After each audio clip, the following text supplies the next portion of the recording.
me a thumbs up when you're ready. Yeah, go ahead. Okay, right. Good morning. Welcome to the Committee of Adjustment hearing for the Scarborough District. Today is August 25th, 2021.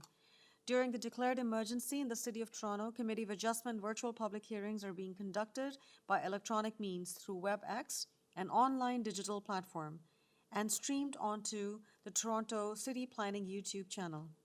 These measures are necessary to comply with physical distancing requirements and a provincial order that limits attendance at public gatherings. This will be a virtual public hearing, and participants who have registered in advance will be able to make their presentations to the committee using WebEx, an online event that is being moderated by city staff. Anyone wishing to view the hearing may do so by watching on YouTube. Participants who have registered in advance will be connecting either by their computer, a phone or tablet app, or by telephone. All participants will automatically be muted on entry. When your item is called, each participant will be unmuted by the moderator, one person at a time. Only the committee members will be participating by video. Any registered participants will be participating by audio only. We ask that you also mute your devices until you are called on to speak. Before we begin, we acknowledge the land we are meeting on is the traditional territory of many nations, including the Mississaugas of the Credit, the Anishinaabe, the Chippewa, the Haudenosaunee, and the Wendat peoples, and is now home to many diverse First Nations, Inuit, and Métis peoples. We also acknowledge that Toronto is covered by Treaty 13 with the Mississaugas of the Credit and the Williams Treaty signed with multiple Mississaugas and Chippewa bands. In accordance with Section 45 and 53 of the Planning Act 1990 as amended, this meeting of the Committee of Adjustment of the City of Toronto is called to order. The Committee of Adjustment considers applications for variances from the provisions of the zoning bylaw that applies to property, permissions to extend or alter lawful non-conforming uses, and consent to sever properties to create new lots. In terms of receiving a copy of the decision, anyone in attendance today who wants to receive a copy of the decision of the committee on any application, you must submit a written request for a decision by email. Please ensure that you include your name, address, and email address because Committee of Adjustment and the T-Lab will be sending notifications and appeal updates by email. If you do not agree with the decision of the committee, decisions may be appealed to the Toronto Local Appeal Body or the T-Lab, and in some limited circumstances to the Ontario Land Tribunal, the OLT. Appeal instructions are set out at the bottom of the decision of the committee. I will call each item in order as listed on the agenda. Where an application is uncontested, the agent or the applicant will proceed with their presentation if required. The committee may ask questions or take the matter into committee for a decision. Each speaker, including the applicant or the agent, will be given a maximum of 5 minutes to address the committee. I will comment when you are reaching the 5 minutes.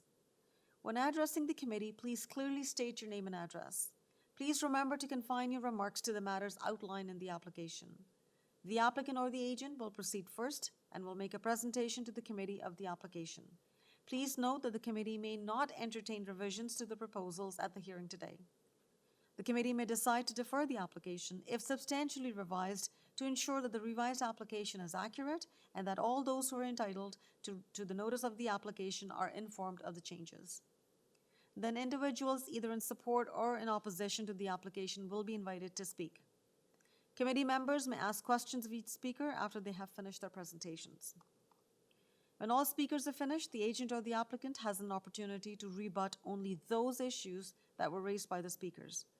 This will mark the end of the discussion. The application will then be taken into committee for a discussion. Please note that for the morning session that is scheduled to start at 10 a.m., we are dealing with items 1 to 18. For the afternoon session, scheduled to start at 1:30, we will deal with items 19 to 36. And for the session scheduled to begin at 4 p.m., we will deal with the balance on the items on the agenda, which include items 37 to 53. Before we begin with the vetting of the agenda, may I receive confirmation of minutes of the last meeting? I need a motion to adopt the minutes. May I have a motion to adopt the minutes of the last hearing? Member Macaulay. I move approval of the minutes of the June 2021 meeting. May I have a seconder, please? Madam Chair, I second the motion for approval of minutes of meeting July 22nd. Member Said seconds the motion. All in favor? The motion's carried. The minutes of the last meeting have been adopted. Are there any declarations of interest of panel or staff members for items in the time slot that are scheduled for the 10 a.m. time slot? I have a conflict of interest on item number 8. And item number 8 is 112 Blantyre Avenue. The the agent is a acquaintance of mine, and hence I'm declaring a conflict for the items that are in the morning session. There are no further conflicts of interest to be declared. Through the chair, do you have a conflict of interest on item 15? I do, but that is also in the first time slot. Okay, thank you for confirming that. Yes, I do also have a conflict on item number 15, which is also scheduled for the 10 a.m. time slot. And item 15 is 25 Wanstead Avenue, and that is, again, the applicant is the acquaintance of mine. So yes, thank you for confirming that. It's item 8 and item 15 that I have a conflict in the first session. Got that? Perfect. And for those two items, I believe Member M is going to be chairing those items on my behalf. Thank you, Member M. Mr. Deputy Secretary Treasurer, have you received any requests for deferrals for the items in the first slot? No deferrals received. Thank you. Thank you very much. I now proceed with the vetting of the agenda for items 1 to 18 that are listed under the 10 a.m. time slot. So the first item on the agenda, 10 Whitecap Boulevard. I believe we have to complete the hearing. This is continuation of the July 22nd public hearing, which was adjourned due to unforeseen circumstances during the agent's rebuttal. So Mr. Arjang Bahisht, who is the agent, we will come back to this item and continue the hearing where we left off on July 22nd. Item number 2, 121 Preston Street. Do we have any questions at this time? All right, do we have the agent Rizar Dubois? Mr. Rizar, you there? Yes. All right, and we also have Mr. and Mrs. Eric Cervantes. They're not there, and I'm not sure whether they were the neighbors or... Through the chair, if the speakers are not present, you can the committee can proceed with this item if they wish. Okay, all right, thank you very much. So members of the committee, Mr. Rizard is there. Mr. Rizard, any questions for Mr. Rizard at this time, committee members? All right, I see none. Rizard, do you have any comment before we take the matter into committee? Nope. All right, thank you. On that note, may I have a motion on this application? Member M. Through you, Madam Chair, I put forward a motion of approval for item number 2. Just checking if there's any conditions. There are urban forestry conditions there, Member M. Thank you. Subject to the urban forestry conditions. All right, Rizard, are you aware of the condition of urban forestry? Yes, we are. All right, thank you. Yep. Yes, All we are right, aware. thank you very Thank much. you. May I have a seconder, please? Member Said, please go ahead. Madam Chair, I second the motion for approval of item number 2, subject to the urban forestry conditions. All in favor of this motion? The motion is carried. Item number 2 for 121 Preston Street has been approved, subject to conditions of urban forestry. Thank you. Thank you very much. Have a wonderful day. You too. Item number 3, 147 Audrey Avenue. We have a speaker listed, so this item is being held. Item number 4, 2 Davidson Avenue. We have a long list of speakers on this one, so this item is being held. Item number 5, 62 Bromwell Street. Do we have Gord coming as the agent? Gord, are you with us? Gordon? Yeah. Yes, I'm here. All right, thank you. Members of the committee, any questions for Gordon coming? Member Macaulay. There is a condition. Is the applicant in support of the condition? This is item number ma'am. 5. Okay, There's a condition requiring bird-friendly design on all the back windows. correct. Yes, So I'm aware of Gordon, that. you're aware of that condition as well as condition of urban forestry? Yes, I am. Okay, and you have no questions or concerns, correct? No. All right, thank you. Thank you, Member Macaulay. Thank you. If there are no further questions or comments, have a motion, please. Member Macaulay. I move approval of this application, subject to the condition of urban forestry and the staff comments regarding bird-friendly design. May I have a seconder, please? Member M. I'll second that motion, Madam Chair. Thank you. All in favor of this motion? The motion is carried. Application for 62 Bramble Street has been approved, subject to conditions. Thank you. Thank you. All right, moving on to item number 6. Reza, we have item 6 as 119 Boudet Crescent. Do we have Reza with us? Yes, I'm here. All right, thank you, Reza. We have your application before us. There are conditions of urban forestry. Any questions or concerns with those conditions?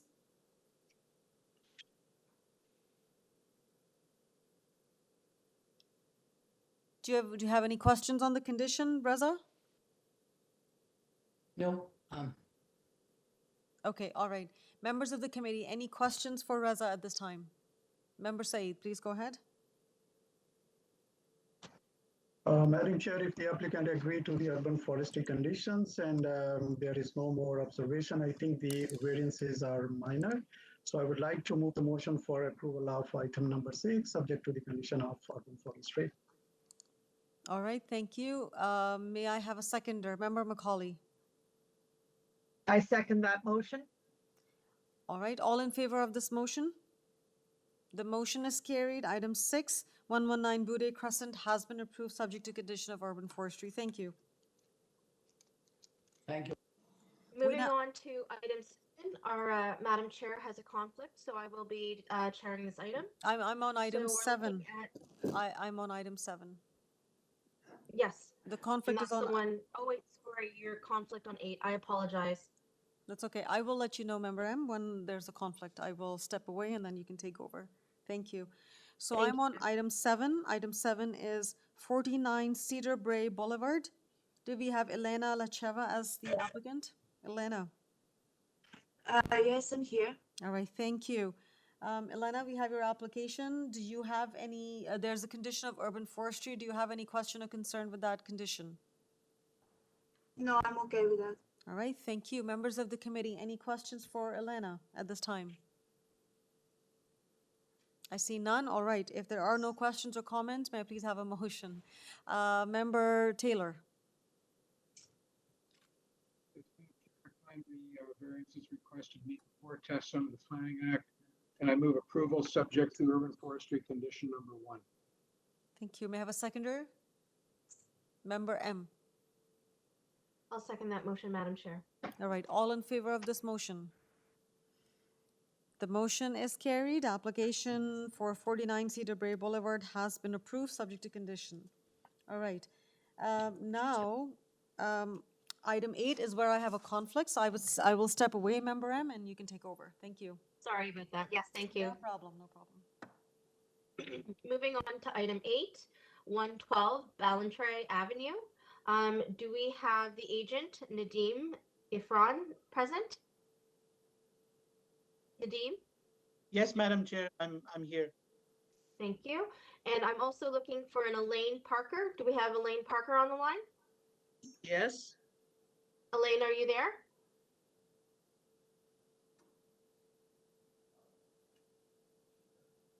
Elaine, are you there? yes, Okay, thank you, Elaine. So as you're here, we are going to hold down this item to allow time for you to speak, and we'll come back to the main body of the discussion. Thank you. Moving on to item 9, I think we can have Madam Chair back. Thank you, Member M, for stepping up. We are going to move to item 9. Item 9 is 59 Kalmar Avenue. And do we have the agent, David Smith, with us? All right. David, are you with us? Thank you. Good morning. Good morning, Madam Chair. I'm here. Perfect. So we have item 9. Sorry, my apologies. Yes, 59 Kalmar Avenue. And David, do you have any comment at this time? I do not know. I think everything is pretty straightforward. Okay. All right. Members of the committee, any question for David Smith? All right. I see none. If there are no comment or questions, may I please have a motion?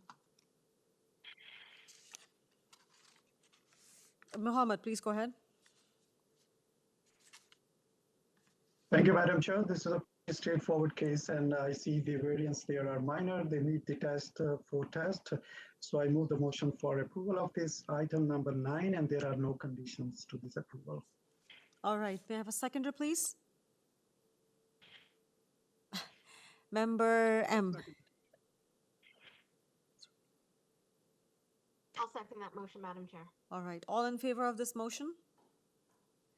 The motion is carried. The application for 59 Kalmar Avenue has been approved. Thank you. Thank you. Moving to item 10. Item 10 is 4 Twin Paul's Crescent. Do we have Urgent or Ken with us? Yes, I'm here. Good morning, Madam Chair. Good morning, sir. Are you aware of the urban forestry conditions, and do you have any questions or concerns with those? Yes, I am. No questions. Thank you. Members of the committee, any questions for Ken? I see none. All right. May I have a motion, please? Member Said, please go ahead. Madam Chair, I move the motion for approval of item number 10, and there is one condition from the urban forestry. All right. May I have a seconder, please? Member Macaulay, please go ahead. Madam Chair, I second that motion. All in favor of this motion? The motion is carried. The application for 4 Twin Paul's Crescent has been approved subject to condition of urban forestry. Thank you. Thank you. Moving to item 11. Item 11 is 281 Warden Avenue. We have the agent Patrick with us. Yes, you do. Perfect. Thank you. I'm here. All right. Members of the committee, any questions for Patrick? I see none. If there are no questions for Patrick, may I have a motion, please? And I don't believe there are any conditions. All right, Member Said, please go ahead. Thank you, Madam Chair. Yes, there are no conditions attached to that, and I move the motion for approval of item number 11. All right, may I have a seconder, please? Member Taylor, please go ahead.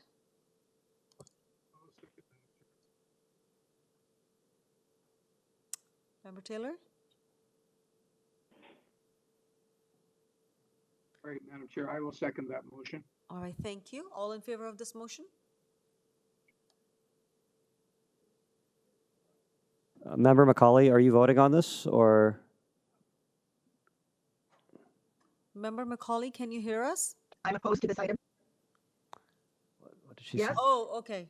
All I right. just said I am opposed. Oh, I see. Okay, I didn't get there yet. So all in favor, Member M, Member Taylor, Member Said, all opposed? Members Macaulay, you have to raise your hand and say I'm opposed. I'm opposed. All right, thank you. Can you hear me? Yes, I can hear you now. There was a little bit of a glitch there. Okay, so the application is approved and there are no conditions. Thank you. Thank you. Thank you.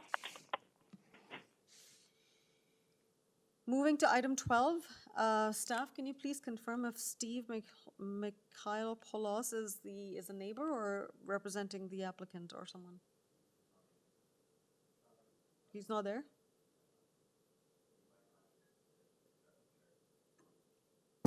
Through the chair, Steve has not joined us today. Okay, all right. So I will proceed with item 12. Item 12 is 1960 to 1970 Lawrence Avenue East. We have Evan Kim. Evan, you're with us? Yes, good morning. Good morning, sir. So we have your application before us. Members of the committee, any questions for Evan? Okay, and I do know that we had listed a speaker as Steve Michaelopoulos from Golden Team Limited. He is not online with us. We will move forward with the application. If there are no questions on this application for Evan, may I please have a motion? Member Macaulay. You're muted. Madam Chair, I recommend approval of this, I move approval of this application. There are no conditions. All right, thank you. May I have a seconder, please? Member M. I'll second that motion, Madam Chair. All in favor of this motion? It's approved, the application's approved, and there are no conditions. All right, thank you, Evan. The next item on the list is item 13. Item 13 is 400 Nugget Avenue. And we have Joseph Abella with us. All right, Joseph. You're with us? Joseph Abella from ACOM, are you with us? Yes, I am here. Can you hear me? I can hear you. Good morning. Good morning, I can hear you. Okay, so Joseph, I believe there's a staff report from community planning that is recommending a condition. Is this the one, staff? Through the chair, that's correct. The staff report is tying the approval to the most recent set of plans. It was only forwarded by community planning this morning to the panel and to the applicant as well. Okay, so we did receive a report from community planning this morning. Joseph, are you aware of that report? And have you read the condition that's in the report? I am not aware of that report. I do not see it in my inbox. Okay. Through the chair, perhaps what we can do is we can share the screen and we can put the report up on the screen. I would appreciate that. Okay, just give us one moment. So Joseph, just give me a moment and we will put it up on the screen and you can look at the recommended condition. So community planning recommends that should the Committee of Adjustment approve the requested variance, that the following condition be imposed. 1, the owner shall build substantially in accordance with the drawing number A01.10 prepared by ACOM Canada, dated May 27, 2021, and as detailed on Figure 1 attached to the report from the Director of Community Planning, Scarborough District, dated August 19. Any other variances that may appear on these plans but are not listed in the written decision are not authorized. 2, the approval and the requested variances on this proposal will supersede and replace the previous variances and approval that was granted on March 11, 2021. Understood. Do you mind just panning the screen down to the attached drawing, just for my That is a very good idea. double confirmation? Yes. So this is the drawing So that is attached, and you are you're okay with the recommended condition and the figure. I believe so, yes, and that's the consistent drawing submitted with this variance, so I have no concerns there. Okay, thank you for confirming that. Joseph, members of the committee, any questions for Joseph at this time? Madam Chair, beside there is a condition of urban forestry. That's great. Thank you, Member Said. And Joseph, you're aware of conditions of urban forestry? I am, thank you. And you have no concerns. questions? Okay, perfect. All right, members of the committee, Joseph was aware of the community planning recommendations as well as urban forestry. There are no concerns. If there are no questions, may I have a motion? Member M, please go ahead.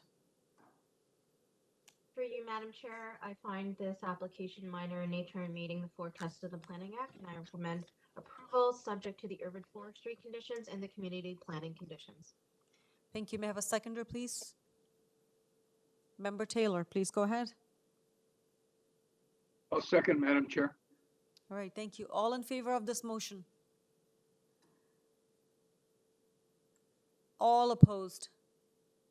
All right, Member Macaulay opposes the motion? I understand, I'm reading. Okay, maybe there's a little glitch there that's happening. Unmute yourself, Member Macaulay. I am hopefully on, can you hear me? I can hear you. Please go ahead. So the motion on the floor is to approve the application. All in favor? And I'm in agreement. Okay. I So, support that motion. okay, so Member Macaulay supports the motion, and everyone, all other members were in favor of the motion. So the motion is carried. The application has been approved, subject to conditions of Community Planning Staff Report and Urban Forestry. Member Macaulay, you may want to check your connection because I'm getting a little bit of delay from you. Yeah, you're freezing from time to time on my screen as well. Yes, Okay, all right. I'm going to get going with item number 14. Item 14 is 110 Mayburn Avenue. And do we have Nicholas with us? Yes, hello. Hello, Nicholas. So we have your application before us, Nicholas, and there are urban forestry conditions. Do you have any questions on those conditions? Nope, we're aware of it. Sorry? Yeah, no, we're good. Oh, you're good with that? Okay, you're aware of the conditions and you Yes. have no concerns or questions. Okay, perfect. Members of the committee, any questions for Nicholas at this time? I see none. All right, if there are no further questions, may I please have a motion?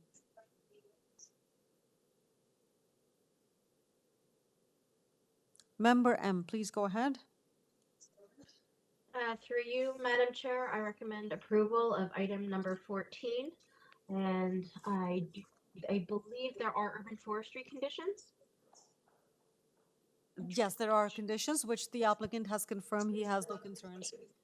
Okay, may I have a Okay, thank you. seconder Sorry. to the motion? Member Taylor, please go ahead. Oh, wait a minute. Just hold for a Okay. second. Through the chair, something's come up to my attention here, is that there's also engineering conditions as well. And Oh, we got that this we morning. we can put it up on the screen. And did we receive it this morning? It was not included in the package. It was an error on our part. Okay, all right. But we're gonna post it right now on the screen. It's recommending a corner rounding. Okay, so Nicholas, there's a condition from engineering. We're putting it up on the screen for your review.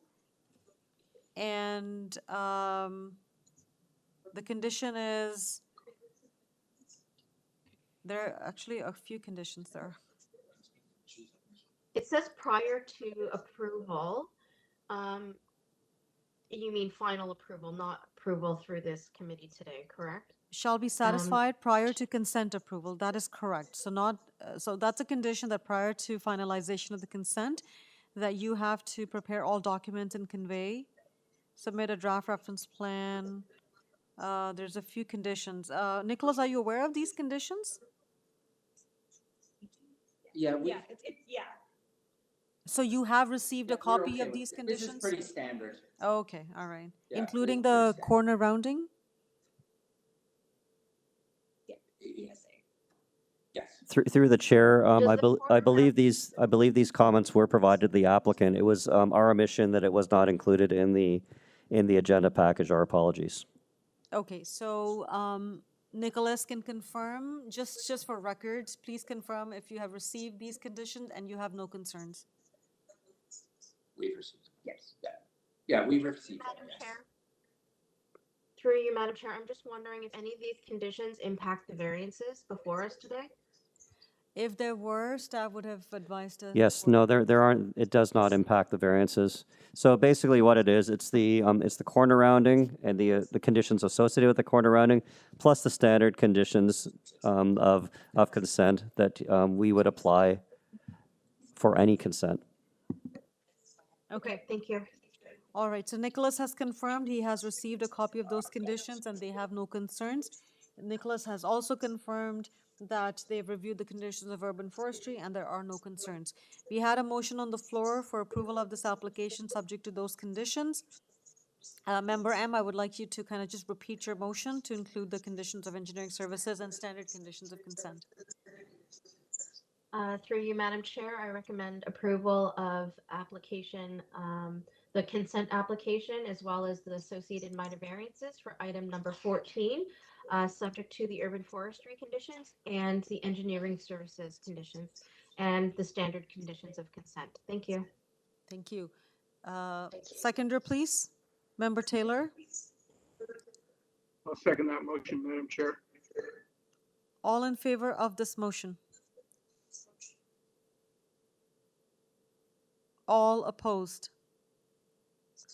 Okay, Member Said opposes the motion. The motion is carried. The application has been approved subject to conditions as mentioned. Thank you. Thank you. Okay, so item 15 is where I have a conflict of interest. I will step away and I will let Member M chair this item for me. This is item 15. Thank you, Madam Chair. So I note that item 15 has a speaker. Just checking with staff if Margaret has joined us.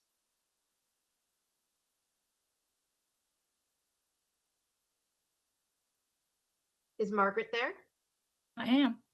Perfect. Okay, Margaret, since you are here to speak to the item, we're going to hold this item down and return to it in the main body of the meeting.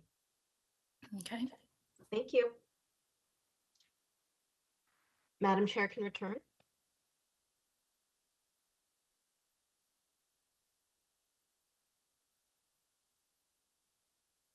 Thank you, Member M, for chairing this item for me. We now go to item 16. Item 16 is for 70 Pitt Avenue, and we have Yasu Somalingam as the agent. Yasu, you're with us? Yes, Madam Chair. Okay. So Yasu, we have your item before us. There are conditions of urban forestry, a recommended condition from community planning, and conditions from engineering services. Do you have any concerns with any of these conditions that have been recommended? We have no problem with that. We accept those conditions. Okay, thank you very much. Members of the committee, any questions for Yasu at this time? I see none. If there are no questions, may I please have a motion on this application? Member M.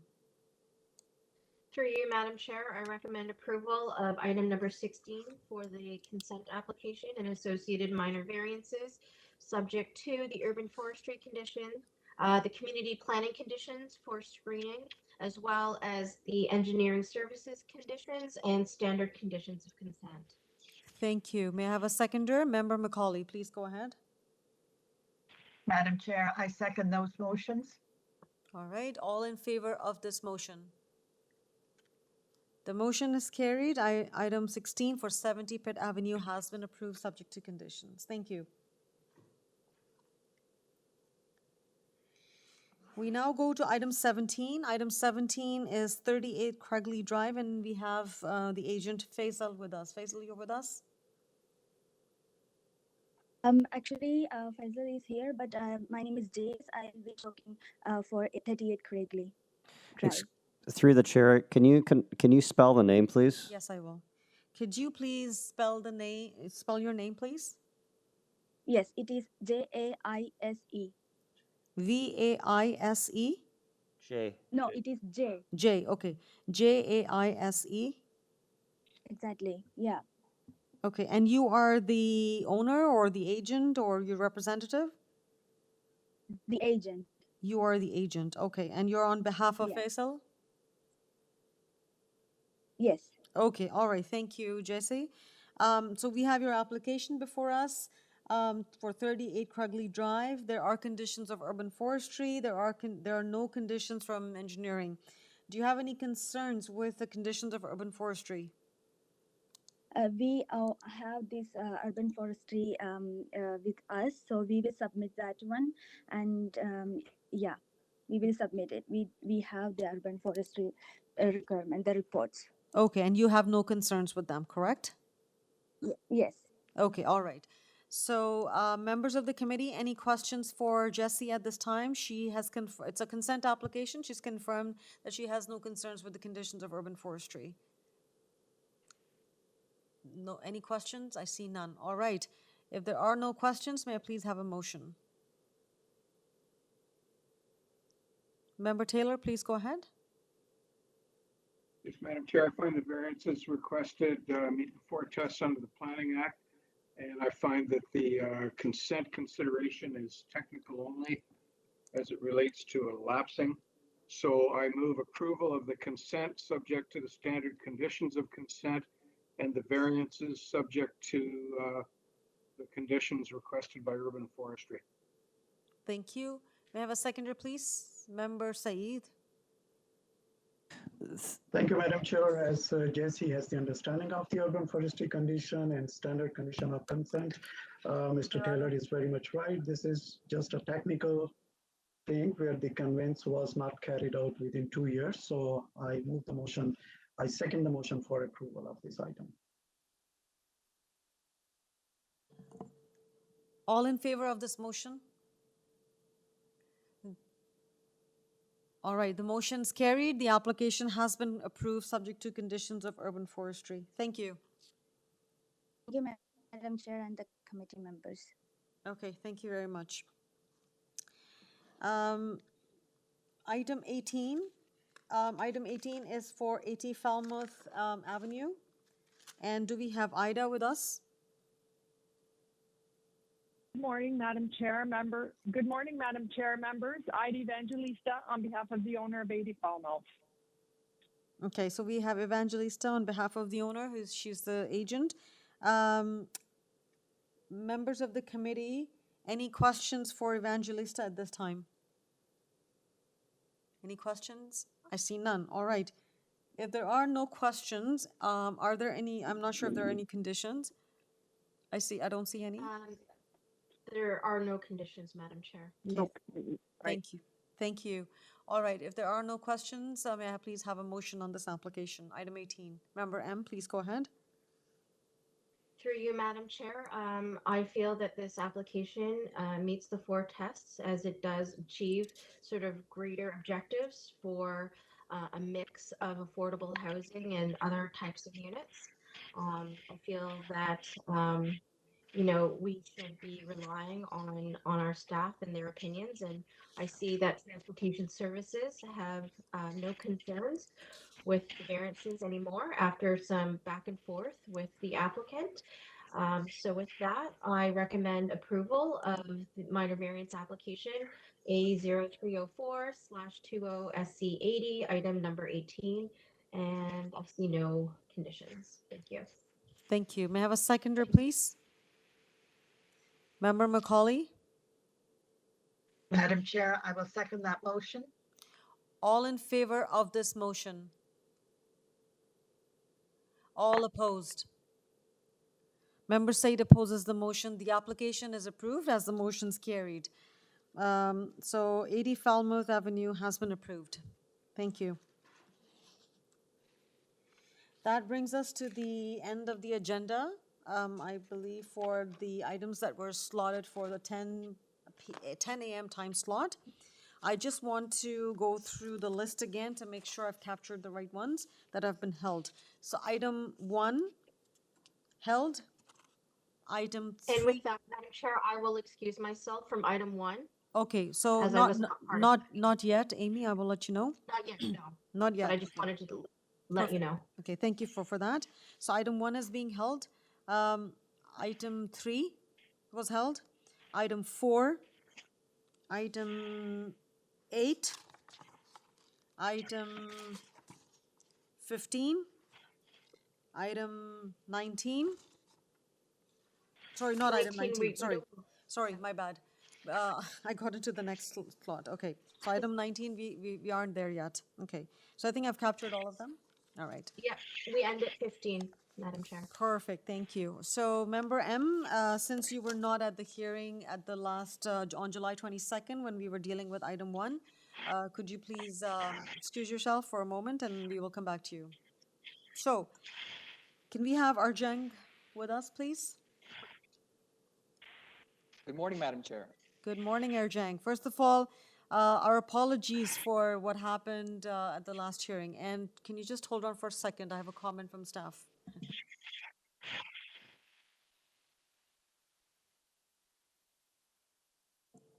Okay, staff was just reminding me of the sort of the process here. So Arjang, you were almost you were during your rebuttal response. We had pretty much completed or heard your response, but just so that we can continue from that point, because we have received legal advice that we have to continue from where it was left. So I suggest take 1 minute and wrap up your comments, and then we will take the matter into committee for deliberation.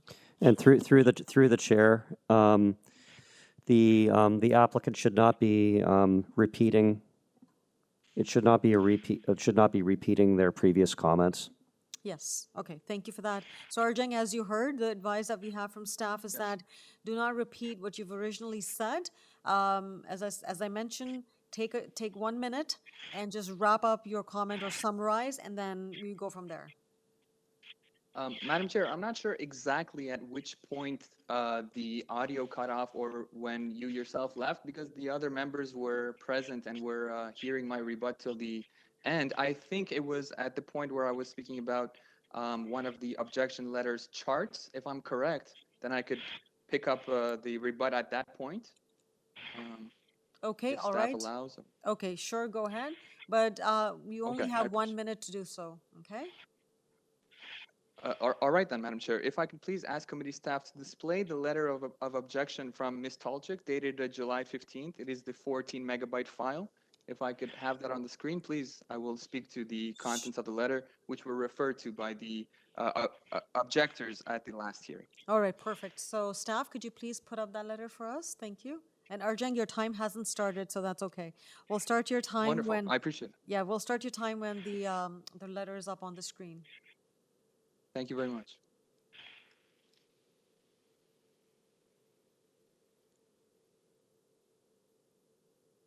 Wonderful. And if we could please turn to the page with the two charts, I believe it's the 5th page of the letter. There we go. Wonderful. Thank you very much. So I will begin my rebut, the remainder of my rebut, Madam Chair. Now, I believe that this chart helps to prove our point very clearly in terms of the size of the home. Looking at the chart above, and specifically to the line which represents the allowed GFA, we can see firstly just how minor the increase of our proposal is over the allowed GFA by law. The increase is so small, so much so that the GFA which passes the allowed amount can barely be seen in the chart prepared by Ms. Tolchik. And again, I stress that almost all of this increased amount is triggered by a part of the garage which isn't actually livable space. But the most important point, Madam Chair, is the line representing the allowed GFA for other homes on Whitecap Boulevard compared to our proposal. 12 of the 16 homes on Whitecap Boulevard only, not accounting for other homes in the neighborhood, have an allowed GFA which is higher, and in many cases much higher than our proposal, which means that if any of the homes are developed, which they undoubtedly will be, as of right, by law, without coming to the Committee of Adjustment, each of those homes will be bigger than what we are proposing today. There is a second letter, again, from the Residents Association, which includes a petition of objection that has 10 signatures So from the Arjang, residents. unfortunately, your time Yes. is up. I won't be All right able then. to allow you more time, but I can just sort of give you 30 seconds to wrap up, just because we have read all this material, we have reviewed this, and I do understand the committee members did hear the remainder of your presentation. I was disconnected very briefly, but the committee members heard it. So I would suggest that you take 30 seconds and just do your summary point. I understand. Thank you, Madam Chair. Well, in final summary, I could say that after removing the 3 variances which our immediate neighbor at the left had requested for us to remove, the neighbors which are most affected, which are the immediate neighbors at the left and the immediate neighbor at the right and the immediate neighbor directly behind, have no objections to this application. Thank you very much, Madam Chair. Okay, thank you very much. I think you have very efficiently captured your thoughts and summarized it. At this point, I will turn to the committee. Committee members, Arjang picked up where he left off at the last hearing. He completed his rebuttal. At this point, any question for Arjang? Because that would have been my standard practice, is to ask the committee at the end of his rebuttal if there were any questions. So any questions for Arjang at this time? Okay, I see none. Arjang, thank you very much for your assistance here. I take the matter into committee. Members of the committee, if there are no further questions, would you like to deliberate or any comments? Member McCauley and then Member Taylor. Member McCauley, go ahead, please. Thank you, Madam Chair. This is an application with a lot of issues that can be addressed in it. It's probably the first new house on Whitecap Boulevard in quite some time. And I noticed that they want to increase the size of the house, increase the gross floor area, increase the number of platforms, increase the driveway width. One of the things that variances need to consider is the existing physical character of the neighborhood. And in this case, I consider Whitecap Boulevard to be the neighborhood. I know the applicant has shown other houses down on Meadowcliff that are large houses, but they're not part of this street, which is a cul-de-sac, a very isolated street. Similarly, the apartments on Kingston Road are not part of this neighborhood. So as a variance, we need to consider, are we maintaining the prevailing character of this neighborhood? Are we also setting dangerous precedents for other applications on this street? And I noticed that there are 2 other houses for sale on this street. Everything at the moment is low. There is a provision in the zoning bylaw for increased density, but the application that before us wants even more density than what is permitted. I don't think this application meets the tests of the official plan or of the zoning bylaw in maintaining the prevailing character of the neighborhood. I'm open to further comments. Thank you, Member Macaulay. Member Taylor, please go ahead. Yes, I would disagree respectfully with Member Macaulay. I think a key consideration that we must make is the extent of the variances relative to what is permitted as of right. Now, I appreciate that most of the houses on the street are much smaller in area and lower. I think they're predominantly bungalows. However, the zoning bylaw does permit a building basically what is proposed, with very minor adjustments, 5% increase to the floor area. The height's been removed. The balcony sizes have been reduced. The landscaping requirement is minimally different than permitted, as are the driveway and entranceway widths to the home. So I think in terms of the impact on the neighborhood, although the official plan does speak about maintaining the existing character of the area, it also says 2 or 3 subsections below that zoning standards are deemed to be a determinant of the appropriateness of a proposal. So I'll invite further discussion, or I'd be prepared to make a motion. Thank you, Mr. Taylor. I echo your comments as well. I think the zoning permits as of right, 2-story development, and a lot of these zoning regulations that are seeking variances, I think most of it are already permitted as of right. Yes, it is, it'll be a first one or perhaps the beginning, but certainly the zoning bylaw allows this type of built form to be built on Whitecap Boulevard. On that note, any further comments? Madam Chair, yes, the bylaws in the zoning allow the 2nd story, and the variances mentioned there, as Mr. Taylor was saying correctly. Not again, but while talking about 2 questions was raised by the other member. The first is whether or not it is fitting into the character of the street. Of course, this is a new development in that particular area in 10 Whitecap Boulevard area.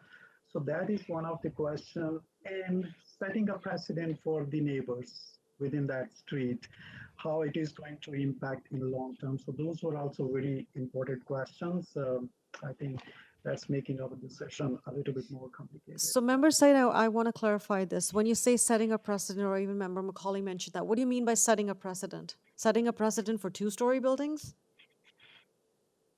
Not a two-story building, Madam Chair, because two-story building, if it is within the zoning approvals and bylaws, it's meeting the requirements, okay.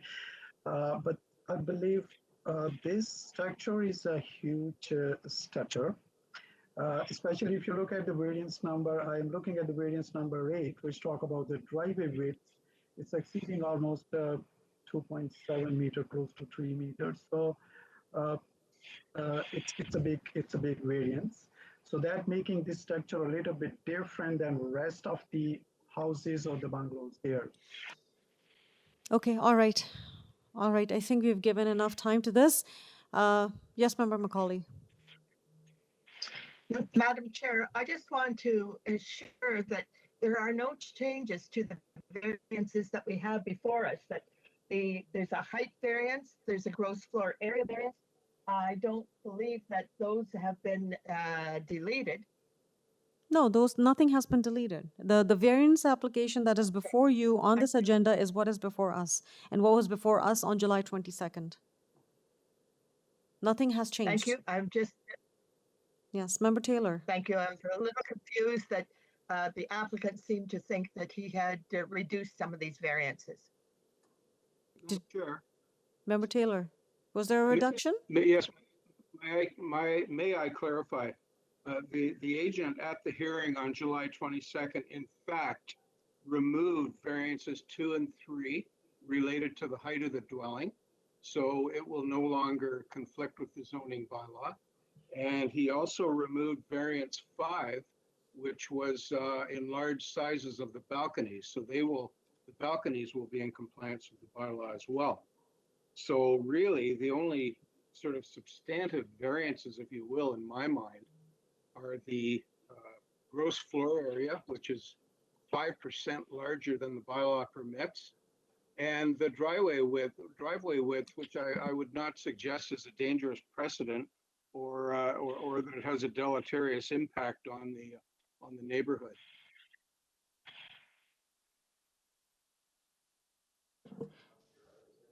Okay, thank you, member Taylor. I think we need to confirmation if the application was modified on the floor on July 22nd. That should have been recapped either by.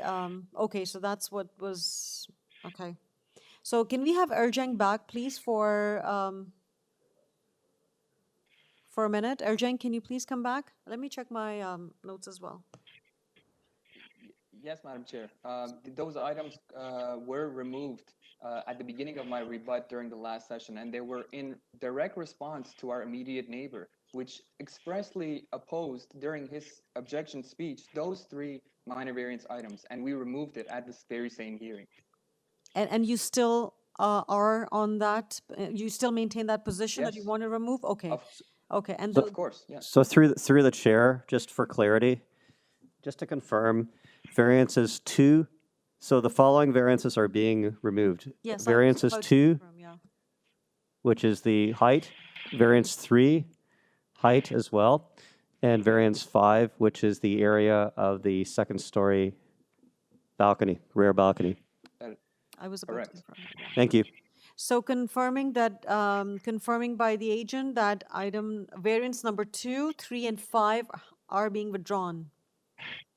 So the application has been amended on the floor at the last part of the hearing. Okay, thank you very much for identifying those members. On that note, are we ready for a motion? Brian, can we have everyone back, please? Thank you. Member Taylor, please go ahead. Yes, Madam Chair, I believe the variances requested are extremely minor in nature. 5% increase of floor area, a 5-inch increase in the height of the sidewalls. Other than that, slightly less front yard landscaping, slightly wider driveway. I think this is very much in keeping with the as of right standards of zoning. And I think it's important for us to consider the fact that people have the right to expect that they can build according to the zoning bylaw, regardless of what may be on the street today. So I think, if we consider the fact that but for a 29 square meter increase in floor area and a 5-inch increase in the sidewall heights, a building very close to what is proposed here could be built without any public input or consideration by this committee. So I move approval, subject to urban forestry condition 2. Through the chair, you may wish to ask approve as amended, subject to urban forestry conditions, just to clarify. I accept that. So my motion would be to approve variances 1, 4, 6, 7, and 8. Okay, as the application has been modified. So we have a motion on the floor to approve variances on the modified application by the agent on the floor, and there are conditions of urban forestry. May I have a seconder, please?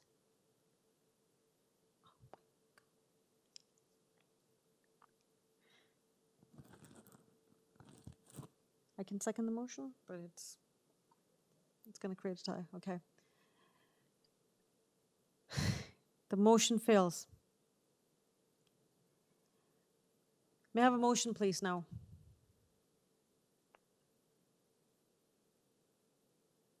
Member Macaulay, please go ahead. Madam Chair, I propose refusal of this application. I acknowledge that the applicant has made some changes and I appreciate those, but I still determine that the floor area at point 4.2 to create 5,556 square meter house in this particular area is out of keeping with what is in the area and is a variance. I propose refusal of this application as it doesn't maintain the prevailing character of the neighborhood in accordance with the official plan and zoning bylaw provisions. Through the chair, if the motion is refusal, it should be refused as amended, given that based on the variances that are on the floor. Member Macaulay, you heard that. You have to revise your Madam motion. Chair, I will modify my refusal to refuse it as amended. Do you want me to list the items that were deleted? No, that's okay. So we have a motion on the floor for refusal of the application as amended. May I have a seconder, please?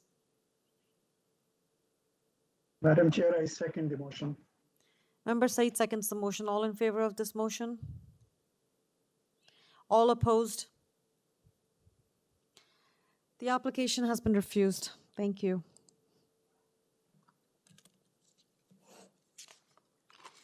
We now move to the second item that was held, item number 3. And item number 3 is 147 Audrey Avenue, and Member M is back. Thank you, Member M.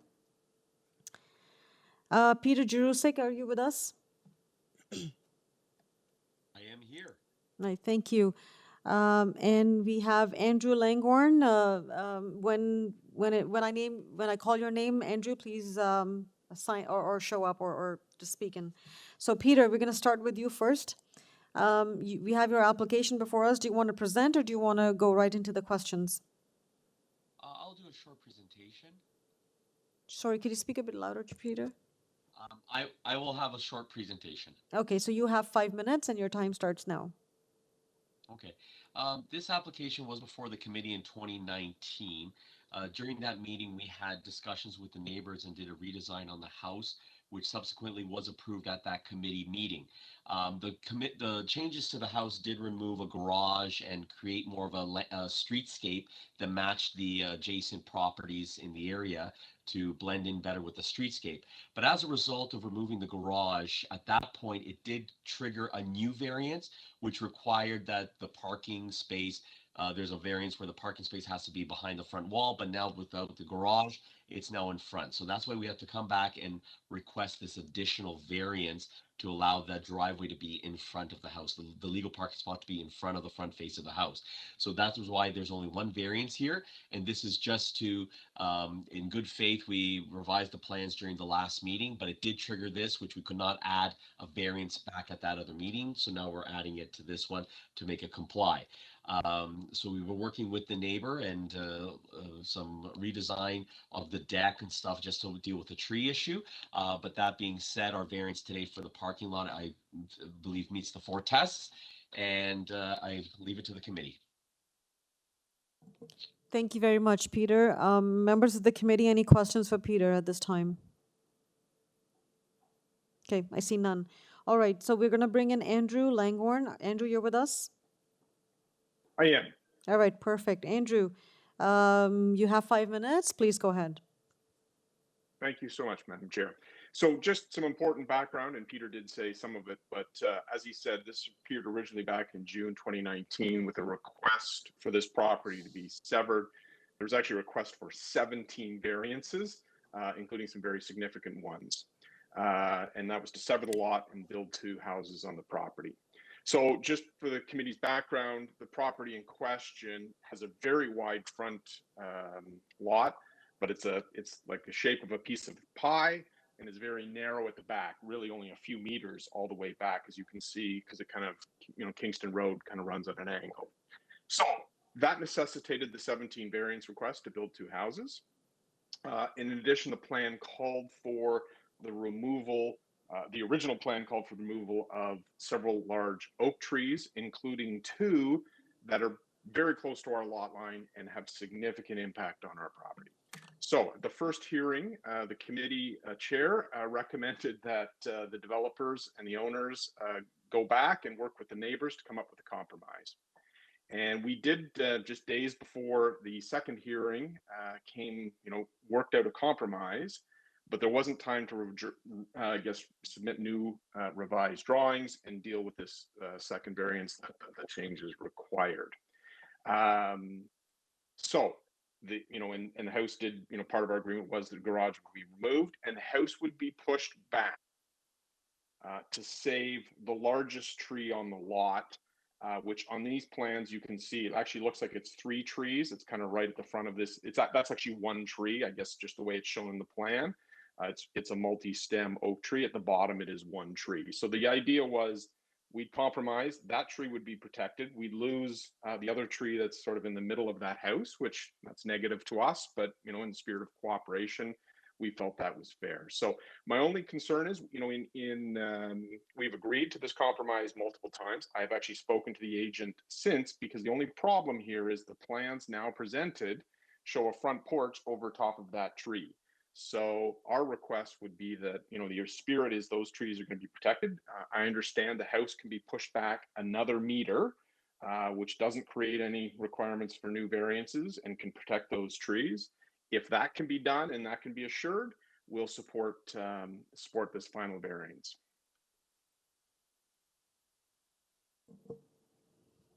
Okay, that's all, Andrew? That's it. Okay, all right. Thank you, Andrew. Members of the committee, any questions for Andrew at this time? I see none. All right.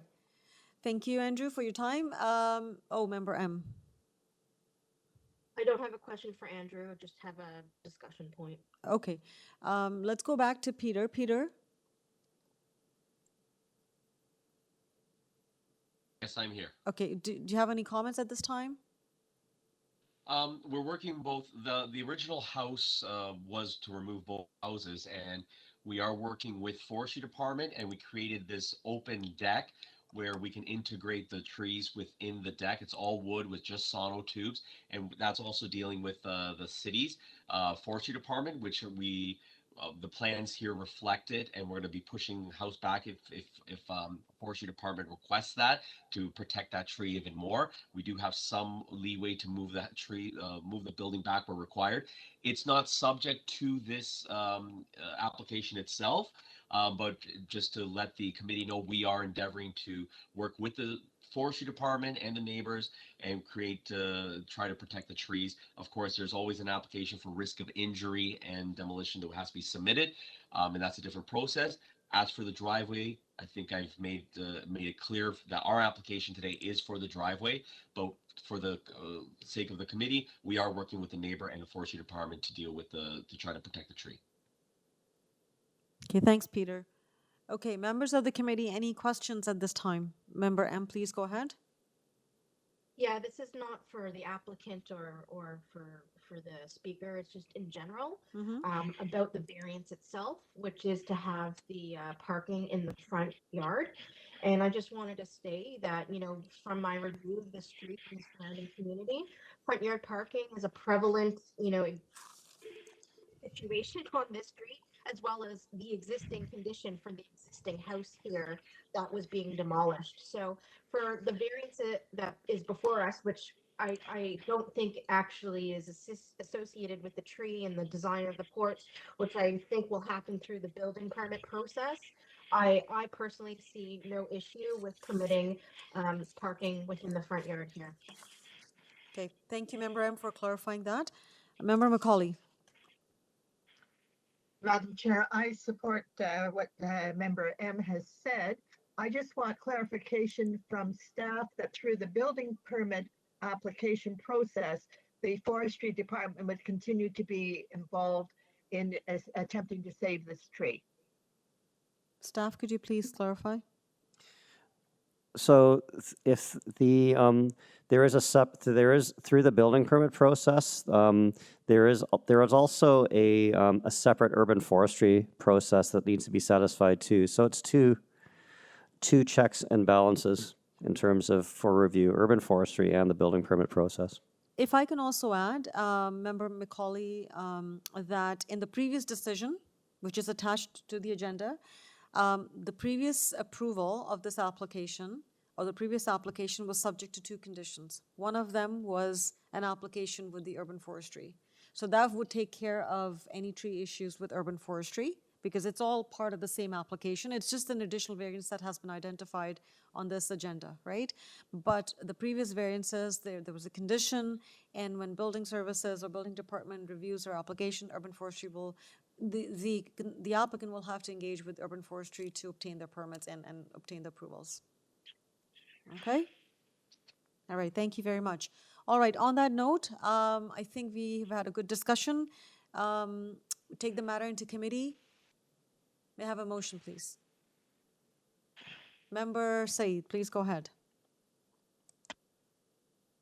Thank you, Madam Chair. And thank you, Mr. Jurassic, for taking the comments or observations by the neighbors. That is appreciated. You are looking into that.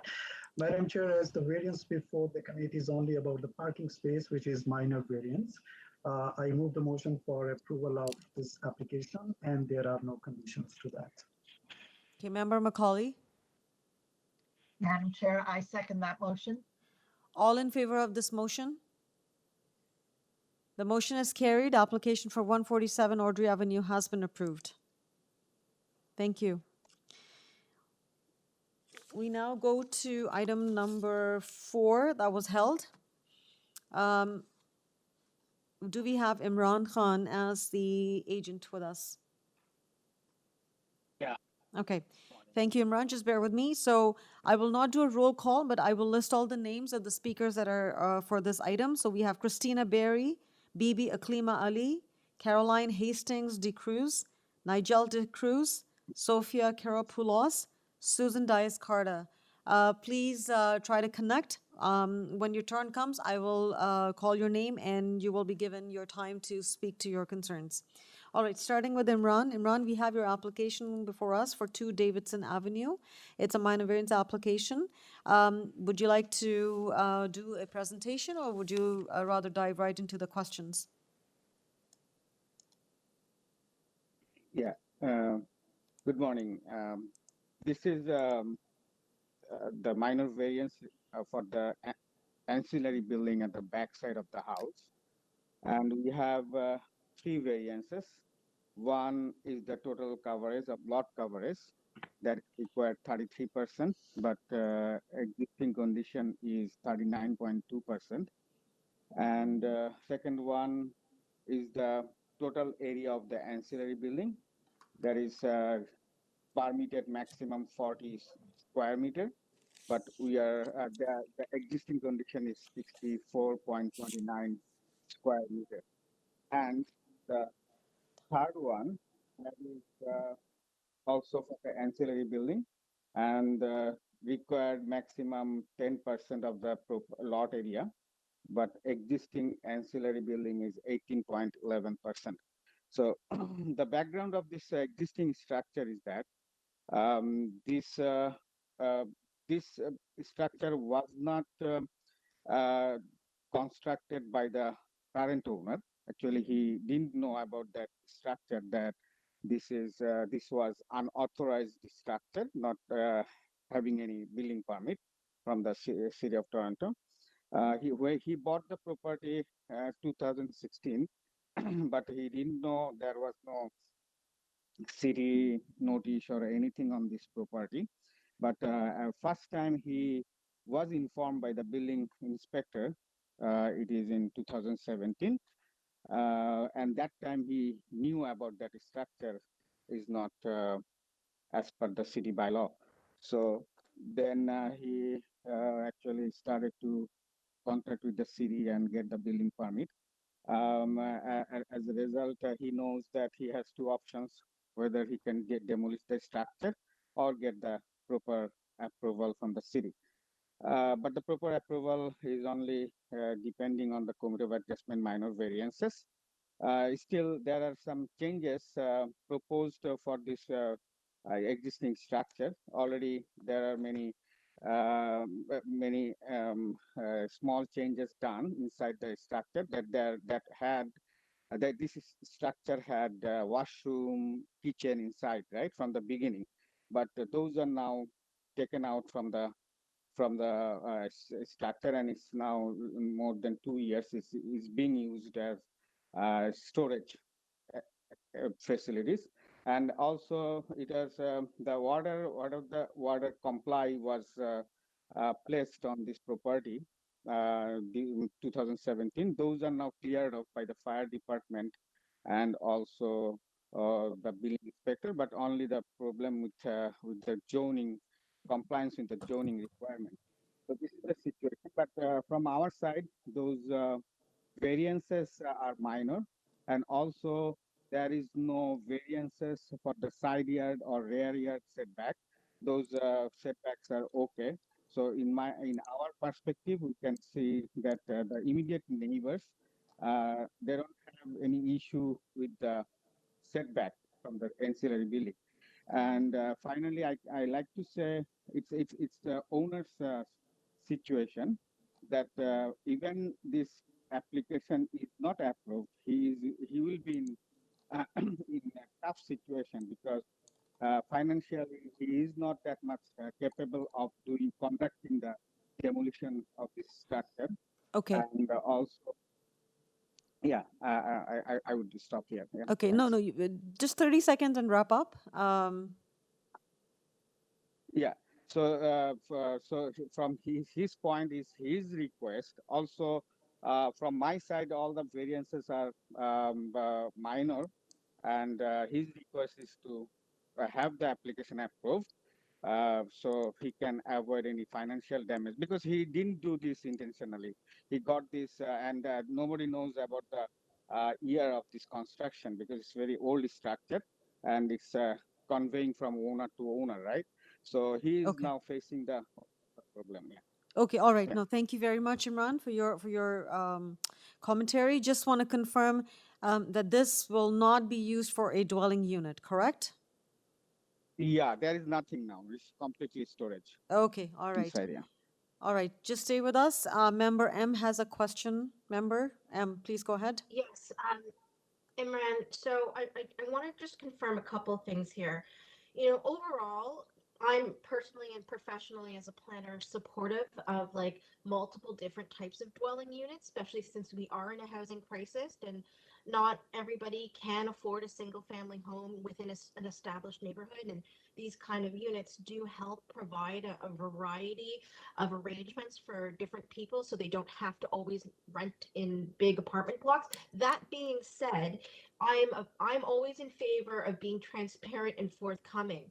And I really feel that, you know, as your drawings were initially proposed with a 4-piece bathroom and a kitchen and a walk-in closet, it's very clear to me that that will be something where somebody will inhabit in the future.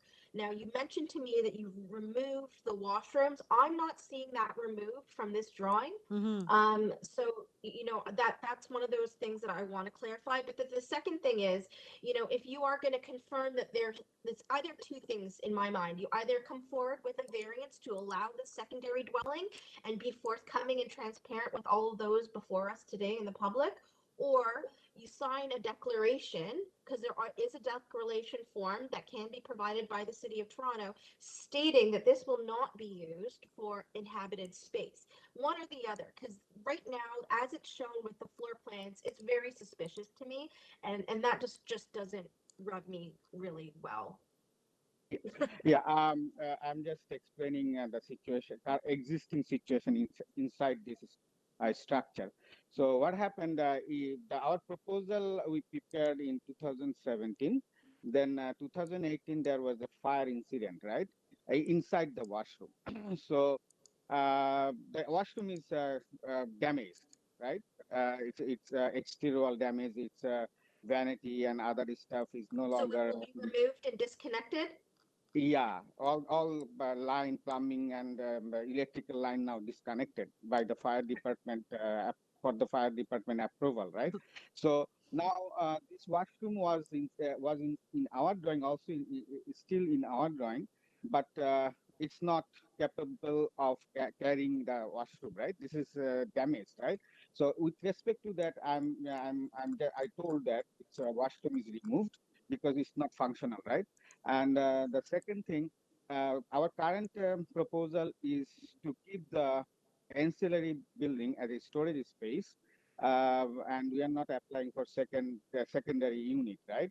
But is time situation, if because client doesn't have even money to do some more work, so he cannot No, but apply. that is the problem, Imran, is that it further down be converted into a secondary unit after the fact. So it's damaged now, but it's not to say that it's not going to stop the person in the future from updating it. So that's why I would propose, and members, please hear me out. I would propose that a condition be implemented that, you know, they sign a declaration that that the ancillary existing structure be not used for habitable space, similar to other ones that we've seen in previous hearings. And then I'm comfortable with this. But with the plans as it is today, I understand this existing condition, but it was an illegal one, which was clearly unsafe if there was a fire. Like, there's reasons why these rules exist, is that it's to have life safety. And secondary units go through a very rigorous test to ensure that they meet the standards for fire, building, and all those things, to not put people at risk. So Member M, I would just give my 2 cents here. First of all, we have yet to hear all the other speakers, okay? So we're not in the decision-making mode yet. I know. I just wanted to let the applicant know how I felt about his presentation and the materials. Okay, no, fair enough. My comment was that in terms of declaration or any of those, I'm not an expert. I will have to have staff's clarification or advice on this, but not at this time. Let's hear these speakers and then we will come to it. And secondly, I think a lot of these things will be handled or tackled through the building permit process as well down the road. Should the building department see a plan that clearly indicates that it will be a second suite, I'm sure the city officials will take, require necessary approvals and whatnot at the time. But we're not there yet. Let us first get through our speakers list. I know that from the letters that we received. A lot of it was the concerns over the secondary dwelling. Correct. So I just wanted to bring that first and foremost. And like through the building permit process, I 100% agree. I would just like the added certainty that it adds as a condition, even as part of the building permit process. I want to just, there's no harm. If his intentions are true, there's no harm in adding that form in as part of the building permit process in my eyes. Fair enough. Okay, so we will get some staff advice at the time, but let us go through our list of speakers for now. So the first one on our list is Christina Berry. You're with us, Christina? Christina? Through the chair, Christina has not Okay. joined us. All right, so Christina Berry, you have not signed in. We will move to the next speaker, Bibi Aklima Ali. Bibi Aklima, are you there? Yes, I am. All right. Hello, Bibi. Could you? So you have 5 minutes. Please go ahead and let us know of your concerns. Okay. Okay. First of all, my name is Bibi Aklima, 591 Danforth Road. I was listening to the person that represents Mr. Ali Khan, and he's saying the back neighbor and the side neighbor. I'm the back neighbor that's closer to the structure of the building. It's only 8 inches. I don't know what the bylaw is. 8 inches exactly to be 10 inches away from my property line. In 2018, there was a fire there. The tenant that was living in the unit at the time, he was present. Instead of calling 911, he was hustling to take his belongings out of there. My dad, right here at 591 Danforth Road, I was not home at the time, was the one to call 911. As the fire escalated, he was just trying to remove his... Sorry, Bibi, if I may just I'm not- interject here. Sorry, Bibi, if I may just interrupt you for a moment. If you could just confine your remarks to the application that is before us. So it's an application to permit 3 variances that are being requested. I appreciate all the background, but if you can focus on the variances and let us know if you're concerns with the variances in the application, please. Well, first, okay, I am not happy with the building being so close to, because from my understanding, it was that he wanted to rent the place again. That's what I'm focusing on. If he wanted to use it as a storage, it's okay. But renting and having people from all sorts coming in there, it's not regular people that I've seen since I've bought my house and been living here as a family dwelling. I'm not happy with the kind of people in and out of the property. I have a family home here. Mr. Ali Chan is not very cooperative. He has a tree there that's destroying my property, which may not be relevant. My car's in the driveway.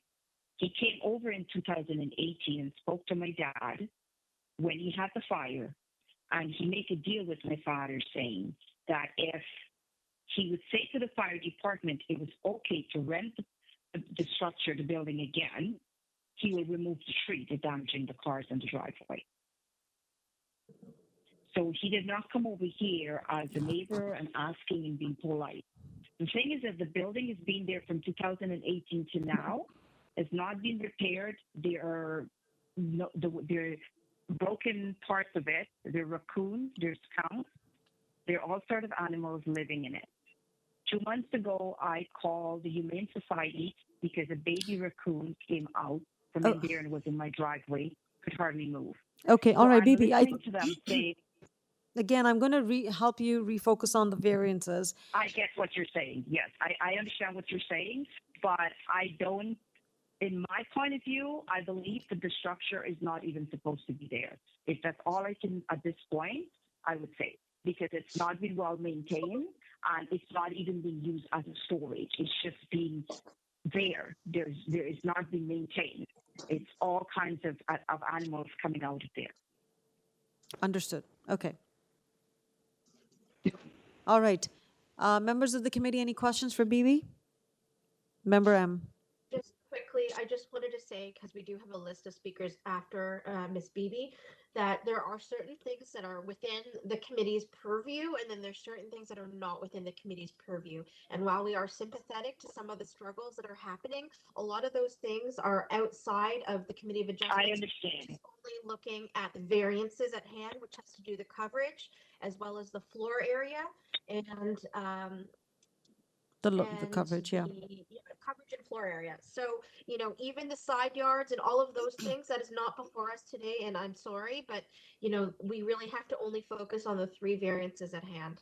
So, for the other people following Miss Beebe, that rings true as well. Thank you. Okay, thank you, Okay, member. I understand. Thank you, member M, and thank you, BB. All right, we have a long list of speakers, so let's move on to the next speaker. May I have Caroline Hastings, please? Through the chair, Caroline, Nigel, and Sophia have not joined us, but Christina just recently joined. Okay, all right. For those of you who've registered to speak today, I will not go back and forth. If once your name is called out, you should be there. Just because we have a long list and a long agenda to go through, I can't keep going back and forth with the speakers. But for this one, I will allow Christina to come back. Christina. Hi, can you hear me? I can hear you now. Please go ahead. You have 5 minutes and your time starts now. Thank you very much. I got disconnected right before my name was called. I've been here the whole hour. So according to your variances, there's 3 variances they're looking at. The first variance is the maximum permitted lot coverage is 33% allowed, and they're proposing 39.2%. That's 18.8 more percent than they're allowed. It's not a little number to me. 18.8% is a big chunk of space. Also, number 2 variance is the maximum permitted floor area of an ancillary building on a lot is 40 meters squared. The existing proposed building that has already been there is 64.29 meters squared, which is a 60.7% more than allowed. And for the third variance, the total lot covered of an ancillary building and structure may not exceed 10% of the lot area. And this building already covers 18.11% of the lot area, which is 81.4% more than they are allowed. Those are not small numbers. They're not minor variances. Those are large variances. This street is a single family dwelling street. They already have an illegal basement, and now they're going to have another rental in the backyard. It was already condemned when there was a fire, and now they're trying to fix it to make it another rental. It's not going to be storage. He's been renting it out this whole time until the fire illegally, knowing that it was illegal. So I don't believe that they're going to use it as storage. They're going to have more people renting. And we're not okay with that. It's a single family. We have a single family. Everyone on the street is single family except for this one house that they've been renting out to many different people since I've been there. Not just this owner, every owner buys it, thinks they can rent it out and have 3 different spaces to rent. And I'm not okay with that. Okay, thank you very much. Again, the applicant, I understand and I hear you. You're the neighbors. You probably know the information firsthand, but we do not have any variances related to a second suite or additional dwelling on the property. We are here to look at the 3 variances that are before us. When the building department reviews the building permit, they will make sure for what the application is before them. If it is for a storage building, I'm sure they will apply the criteria and the regulations required for storage area or an accessory building or an ancillary building. Should the permit be for a second suite, they will apply the regulations and requirements at the time. It is not in my purview or committee's purview at this time to speak to a second suite. All we can do is confirm through the applicant and record it today that this will not be used as a second dwelling unit on the property. I understand that, but we were given literally 10 days to the day. Something got posted on a tree saying this is happening, and no one even knew what it meant. No one explained to us what this meant. I got a letter in the mail saying, here's 3 variances. I don't know what that even means. So we've all done our work and tried to learn what this means with no help from the neighbors who you can never find. So we're all learning this, and the only reason we know what's happening is by listening to this committee meeting. No one has helped any of us. So No, understood. unfortunately, you're getting our opinions. You're not getting legal information from a lawyer. You're getting neighbors' opinions because nobody understands what this meant. Okay, so from a purely regulatory perspective, 10 days is the required notification period for Committee of Adjustment minor variance application. So to your point, 10 days was the required time frame that the province allows or requires that the notice be posted on the property, which was done. A notice of hearing was sent to you. I understand it is often a challenge to understand the legalities of these things, but I know this the ship has sailed for this one for now, but in future, if you ever have any questions related to, what this application means or what the public notice hearing means, there's always a contact information on those notices. You should reach out to the city and reach out to the contact information, and I'm sure the city staff can provide you with the necessary information and provide clarification on any given application. I apologize that this has happened and you weren't given enough information, but from a technical perspective, they fulfilled all the requirements of the Planning Act, which requires a 10-day notice period and a notification as you have received in your mail. On that note, I appreciate. But we don't even know what ancillary means at that point. It just said, this is happening, an ancillary building. And no one even knew what that meant. That's what I'm trying to say. It was not very clear. So we've all come up with what we think you're asking. And obviously no one even knew what it meant. So now you guys know where we're coming from. Yes, I gave you percentages on your variances because I listened to 20 of them last month for 4 hours of my time. So I've learned from listening to your meeting, not from anywhere else. I see. No, understood. I do acknowledge and understand your concerns. Christina, understood. All I can say is there's nothing else I can do at this time to help you out, but we've certainly heard your concerns. The committee has heard the issues that you've raised and the other neighbor. We will certainly consider those when we deliberate and make a decision on this application. So thank you for taking the time to be with us, not just at the last hearing, but also today. Thank you. Thank you very much. Okay, we now move to our next neighbor. Ali, our staff has confirmed that Caroline, Nigel, and Sophia had not signed in. So we're going to move to the last person on the speakers list, Susan Dias-Carda. Susan, are you with us? Yes, I'm here. All right, Susan, thank you for taking the time to come and talk to us. You have 5 minutes and your time starts now. Thank you. Good morning. I'm Susan Carta, a neighbor. Our house address is 589 Danforth Road, located on the northwest side of 2nd Davidson Road. I would like to speak just to raise my 5 concerns for the proposal of the detached building to be used as an ancillary. In the notice letter received, there's 3 variances that does not maintain to the city zoning code and or by the law. My first concern is that how we can ensure our property, fence included, not be affected. The proposed building construction is adjacent to the bedroom of my elderly mother, who had a massive stroke last April 2021 and still in the process of recuperating, and also she's an asthmatic woman. How you can limit unwanted disturbances and the cost of any harmful materials that affects to the ill person.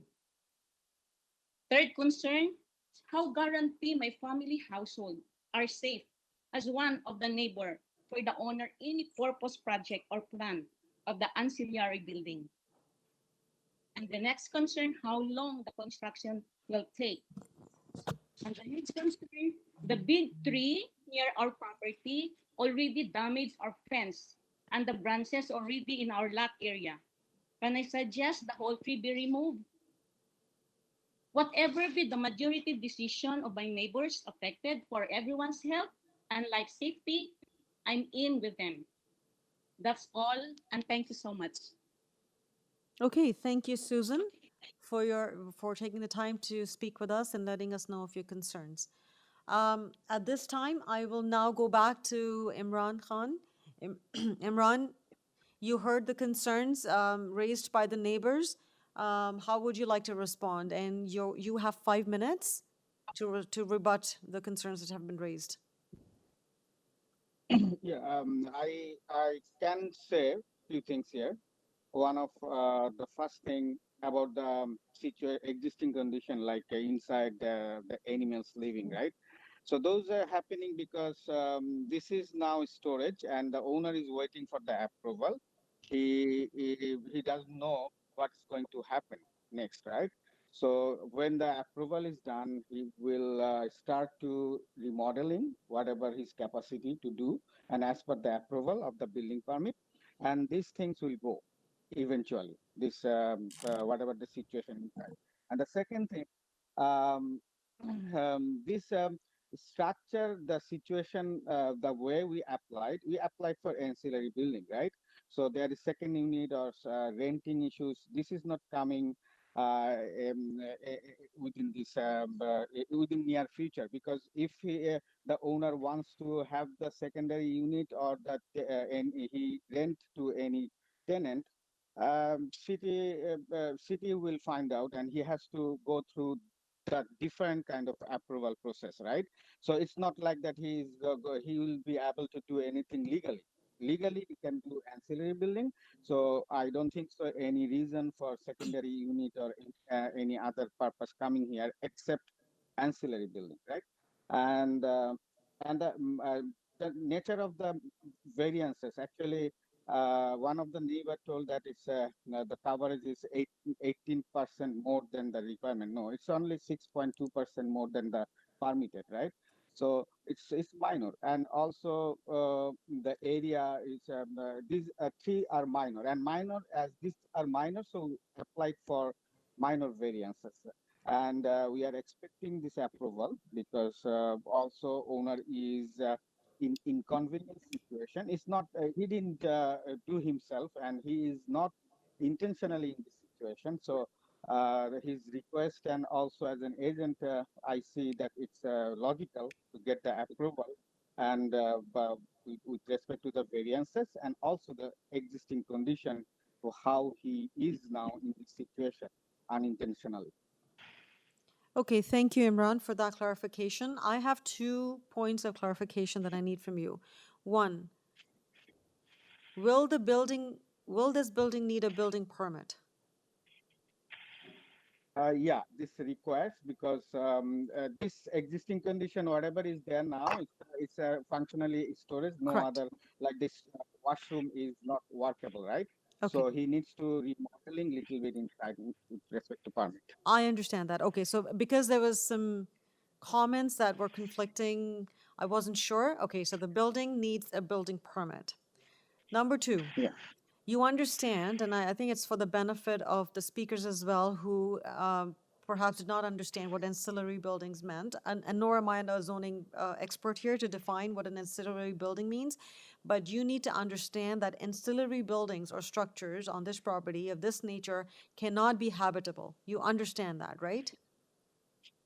Yeah, yeah. It can have only one, whether it's kitchen or washroom, Again, any of these two. I don't know what the definition of ancillary building of this nature is, and I'm not going to go into it because that's not my area. But an ancillary building of this nature, as you described, it's going to be used for storage and whatnot, should not be habitable, okay? Yeah. Unless you obtain necessary approvals from the city through whatever process it's required. You understand that, correct? Yeah, I Okay. understood. Okay, all right. Thank you very much for that. Members of the committee, any questions for Imran at this time? Member Macaulay, you had your hand raised. Yes, if the question is for the applicant here, if this application is refused, is the applicant willing to demolish the building? As I told in my speech, right? He whatever the requirement from the city has to do, because he has to he has the obligation to the bylaw, right? But the problem is that he doesn't have that much sufficient money even now to carry out the demolition, right? Immediately, or maybe in near future, right? That with respect to his funds, how he's getting the money to for the demolition. Okay, thank you. Okay, thank you. Any further questions? Member M, please go ahead. Through you, Madam Chair, I'm getting a little frustrated, and I apologize for everybody on the call, but I would appreciate more direct responses from the applicant. You know, we've been asking some questions, and there's not a yes or a no. It's just this convoluted answer. And so what Member Macaulay was asking is, would he be prepared to demolish the structure? And I'm hearing it would be a no, but it would be easier to understand that. And also, when you, Madam Chair, asked about it being habitable, I didn't hear a clear no, it would not be habitable.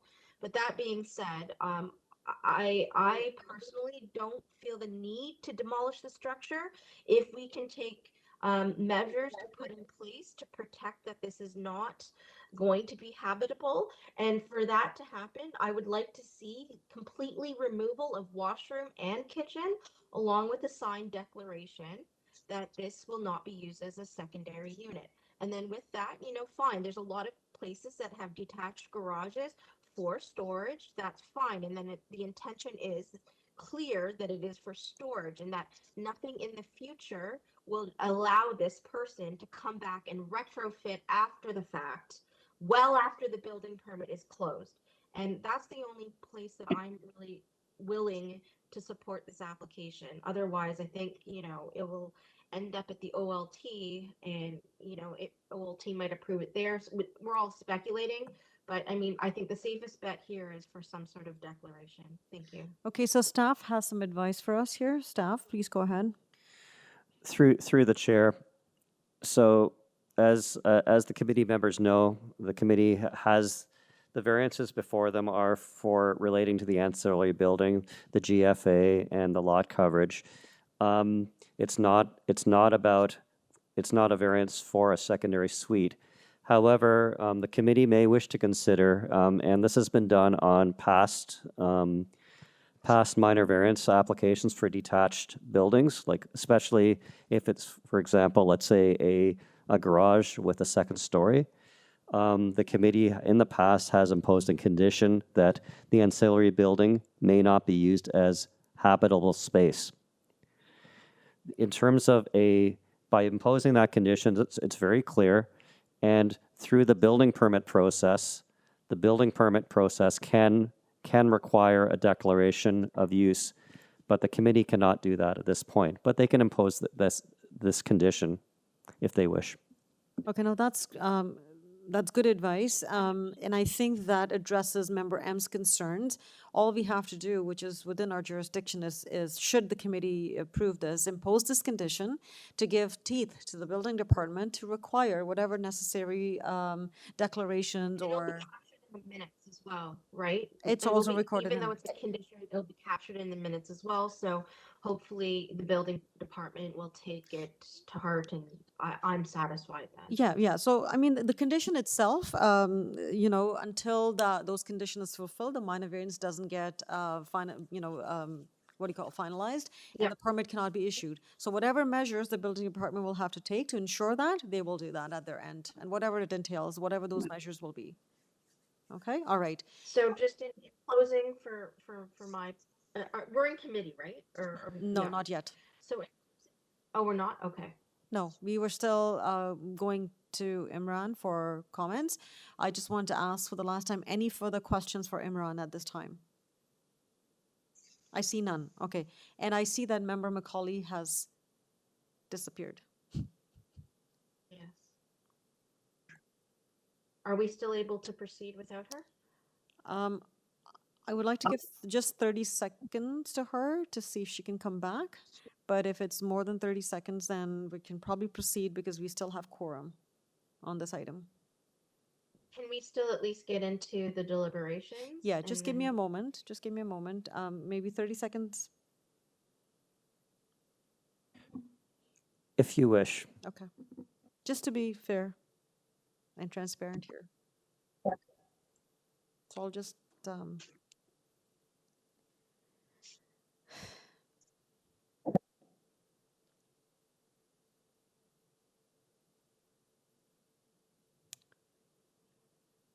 I guess we can proceed. It seems that Member Macaulay is having some challenges with connecting. I don't see her at all. So I guess we can proceed with the deliberation. So I now take the matter into committee and any final remarks before a motion. So my final remarks are is that this is an existing structure that has existed here for quite some time, and yes, it's been operating as an illegal rental. Hopefully, in the future, we can secure that that does not continue. Other than the coverage aspects of it, it really meets all of the other bylaw requirements, being mainly the side yard setbacks. And while it's not a great situation to have to deal with something retroactively, it is an existing condition. And my main concern with the variances is that it could have facilitated a future illegal rental unit. But if we can confirm that that will not be the case, I'm prepared to support these three variances. So is Member Macaulay?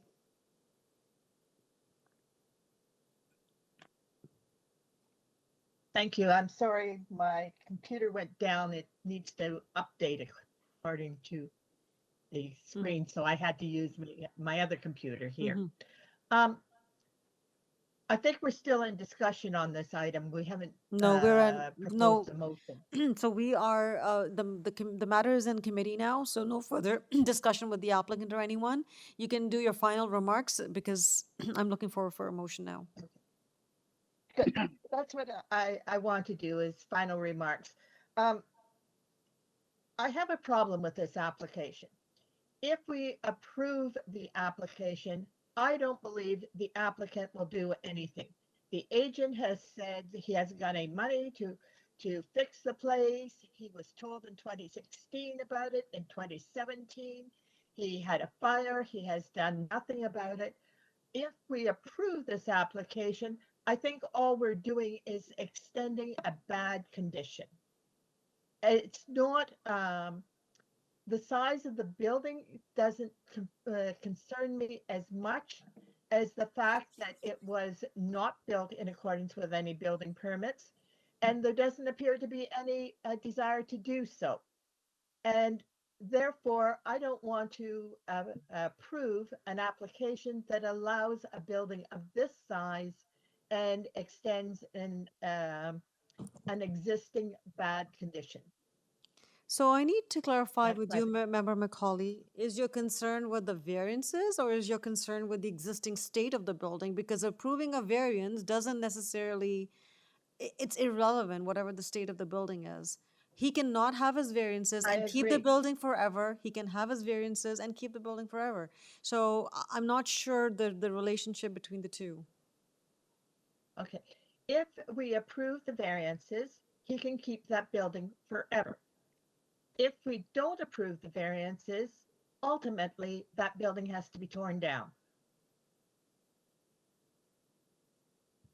No, then there's also the appeal aspect where he could appeal. That's true, certainly, and may take some time to appeal, and may take some time before the building is torn down if it's not approved. I don't know if that is in our scope. This position has been going since 2016. I don't see any desire on the applicants or on the owner's side to do anything. But Member Macaulay, if we approve the variances, it will go through building permit. It has to, because this was flagged from a building inspector. It was brought through a building inspector, so they will ensure that he applies for a building permit pending our decision. What I'm scared of is that, through that process, because everything is de novo. So I'm afraid that de novo, it goes to OLT, everything that we've deliberated on here goes out the window because it's de novo, and that at least the guarantee that it's not going to be habitable is out the window. And so I feel that it's less risky to approve it today with conditions that it's not approved, that it's not habitable, versus deny it, have him go to OLT and possibly get approval with no conditions. And then that really runs the risk of all of these poor neighbors who've joined us today with a possible future rental there. No, and I think I need to wrap this up now because we're getting very lengthy into the discussion. Member Macaulay, just want to refocus ourselves on on our job here, on our role here. It is to review the application that is before us, review the 4 variances, test them against the tests of the minor variance test, the 4 tests, and that's all that we're supposed to do.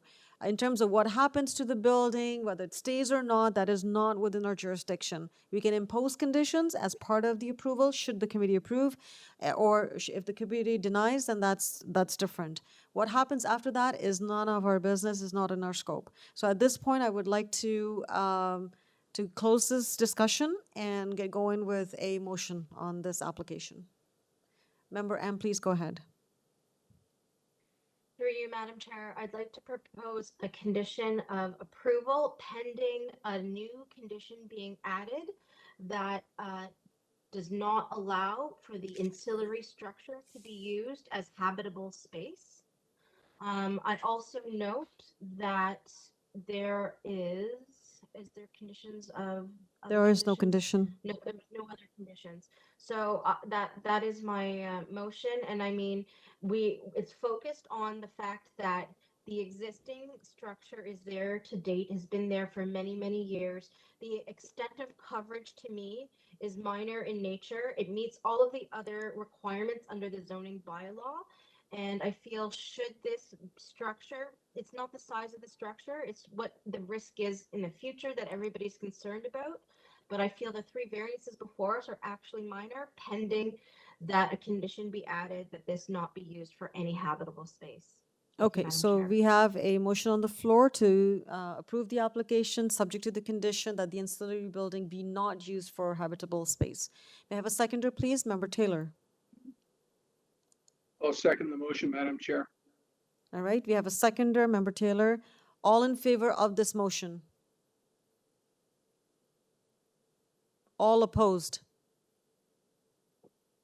I'm in favor of this motion. The motion is carried. The application is approved subject to the condition as mentioned. Thank you very much. We now move to the next item that was held. That is item 8 for 112 Blantyre Avenue, and that is the item that I have a conflict on. I will step away and I will let Member M chair the item for me. Thank you, Member. Thank you. Okay, so item number 8, 112 Ballantrae Avenue. Do we have the applicant, Nadeem, on the line? Yes, Madam Chair, my name is Nadeem Irfan, NIA Architects, 10 Milner Business Court, Suite 710, Perfect, thank Scarborough, you, Nadeem. Ontario. So would you like to make a presentation or provide any comments for the committee today? I'd like to make a short presentation. Okay, go ahead. You have 5 minutes, sir. Okay. In June, beginning of June, we were reached out by the community planning staff for the discussion purpose, and we made a submission and they accepted, and there's no planning report on this application. In the last hearing, which was, I believe, in July, and due to the technical difficulties, it got postponed. So we reached out to a few of the neighbors. One is the immediate neighbors, Elaine Parker. I believe she's a speaker here too. Her concerns were the driveway entrance and the access to the garage. We were able to explain, but I suppose she still has a few questions.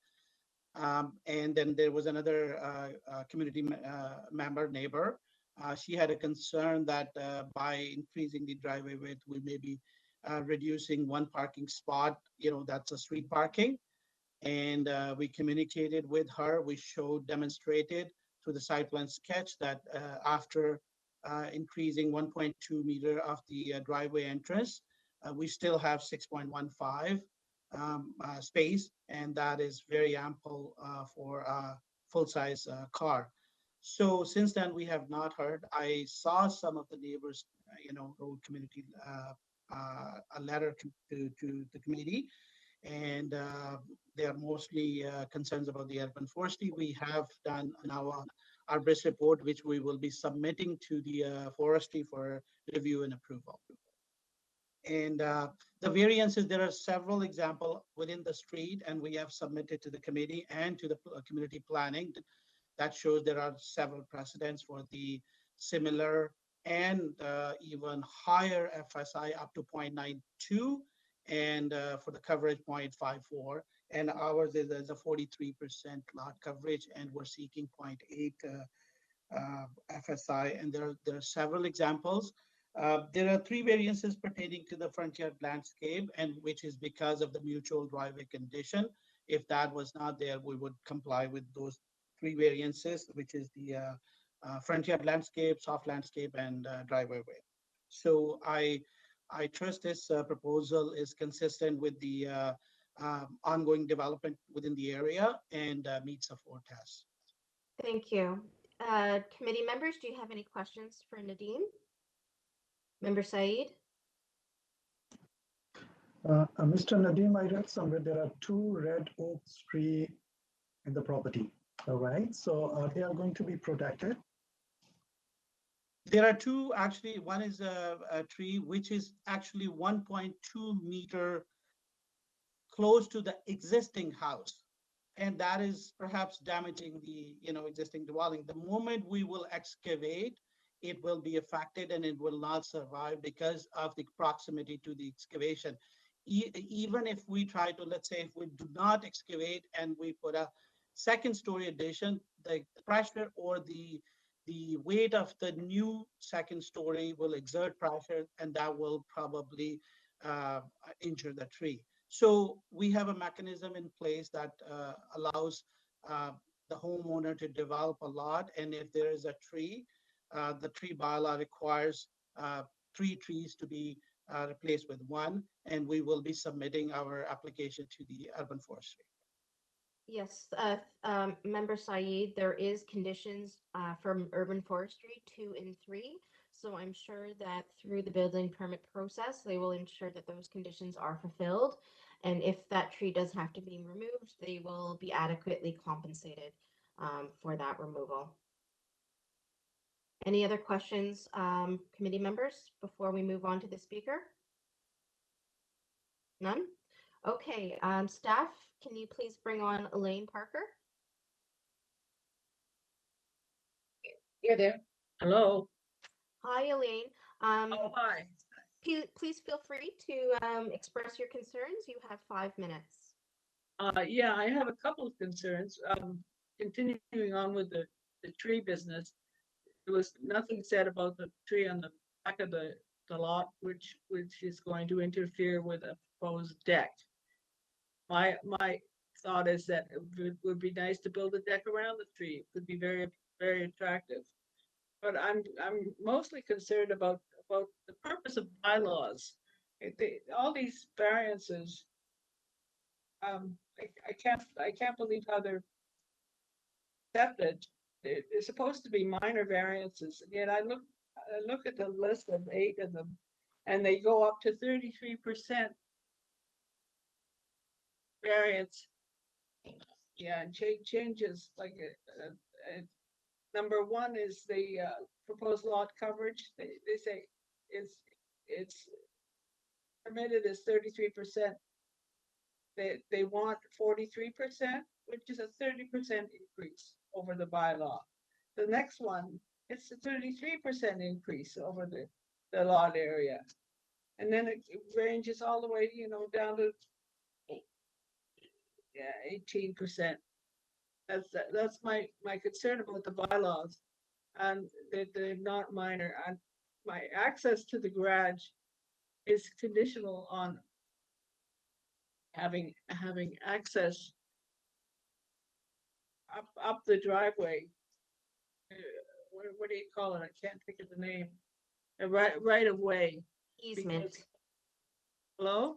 There's You a there? easement. Yes, there's a registered easement. An easement, yeah. Yes, It needs to that be access. set well back from the house, because there's my tree on the north side of the property, and there's a hill, and I have to try to maneuver up this hill and around the tree and the house. So my concern is getting into the garage. I think that's about all I have. Yeah, I'm concerned that the variances are not minor, And I'm wondering why we have bylaws if they're going to be changed all the time. So I can maybe speak to that a little bit for just edification purposes. So this is a pretty older established neighborhood, and as you note that the bylaw was passed in 2013. So a lot of the conditions that you see along this street and surrounding this area are predate that bylaw. So in many aspects, there's a lot of houses right now on the street that probably don't comply with the existing bylaw. And it's because that they were Turn built off. and constructed well before that. And so when an applicant comes forward to make any modifications for their house, you know, many of these things would have to be brought into compliance with the existing bylaw to date, even though the house was constructed before that bylaw. And while I can't say for sure that this is the case, as I'm not the applicant or the person responsible for making this submission, is just that is why you see a lot of variances coming before you to make small changes to what is permitted, because these bylaws apply citywide, and each area may have certain site specific constraints that don't fully comply with the bylaw. And so in order to renovate and revitalize a building, oftentimes a variance is required. And the reason why a variance is there, the avenue for variances is to, you know, not have to go through a full rezoning process when you're still maintaining the same use and intent of the zoning bylaw. And the use and the intent here is a single detached home, that is exactly what it's going to remain. Now, in terms of your access, I believe that, you know, staff have reviewed this, and, you know, the easement is still going to be in place, so you'll still have access. So I don't, and I don't see that you will not be able to continue to access your garage in the rear as a result of this application. So, you know, I hope that provides a little bit of context for you as to why these sort of processes exist. Thank you. All right. Does committee members have anything further to add, or any questions for Elaine? Okay, seeing none, I'd like to go back to the applicant, Nadeem. Do you have a response to any of Elaine's concerns surrounding the trees, as well as the driveway, and ensuring that she can maintain her access to her garage in the rear? Yes, Madam Chair. I'd like to answer for the coverage, which is we're seeking about 43%. If we if we were to look at the site plan or the survey plan, we have a house or dwelling number 1110, and I calculated their lot coverage about 43%. So if we were to build our house, this will be consistent with you know this immediate dwelling in terms of coverage, and there are so many on the street, and I have provided a spreadsheet that shows that a lot coverage of Staff, up to 50. please bring up that spreadsheet Yes. that was submitted, just for committee members to see what Mr. Nadeem is expressing. He has provided all of the other examples within the area in terms of previous approved variances. It was part of the first submission. It says cover letter or correspondence. I believe it was the attachment at the very end of Yes, the letter. this There we is go. it. Just zoom in, that would be great. Wonderful. So if we were to look at the 207 Blantyre, it says 54.60 lot coverage. And then we have 226, which is 42%. We have 162, 55%. Very, very similar variances other than just the FSI and the lot coverage. Now I'm going to go to the next rebuttal, which is the right of way. If we were to look at the existing driveway entrance, it is 3.4, the curb cut, And if this approval is approved, if this proposal is approved, the curb cut will be 4.66 meter, which will actually give more space for Miss Parker to maneuver her car. Once we pass where the proposed garage is for 112 Blantyre, the easement end or the right of way ends. After that, she will have 3.05 meter uh, laneway or alley or whatever we can call it. Her side is 2.57 and we are providing 0.45 meter setback from the property line. And that will give her 3.05 laneway to access her garage. And if we look at the zoning bylaw for the city of Toronto, the minimum driveway width is 2.6. So she will have more than ample space to go and access. And actually she can benefit now because my client has eliminated the lane and she can park at least 3 to 4 cars in that laneway, which will be kind of, a benefit to her. So I would say the proposal actually provide benefit to Miss Elaine Parker. Thank you, Nadeem. Any other further questions from committee members before we move into committee? Okay, seeing none, let's move into committee, please. Any discussion? If not, a motion, please. Member Said? Thank you, Madam Chair. I will just focus on the variances before the committee. And I see all the variances listed from number 1 to number 8. They are minor in nature and they meet the 4 test. Madam Chair, therefore, I support this application and move the motion for approval of this application subject to the urban forestry conditions. Thank you, Member Said. A seconder, Anne? Member Madam McCauley? Chair, I will second that motion. Thank you. All in favor? All right, motion carries. Application number 8 has been approved, subject to the urban forestry conditions. Thank you very much. I believe Madam Chair can return.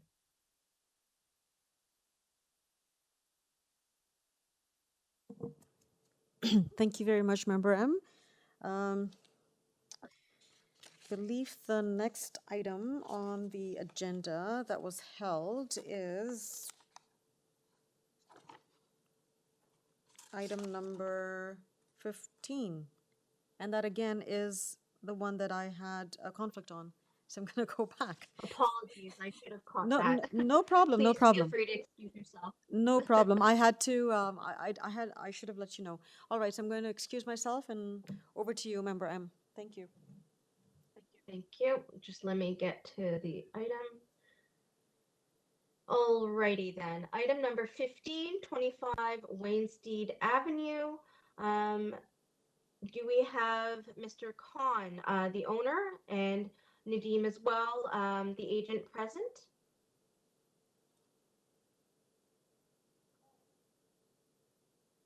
Nadeem, are you still here?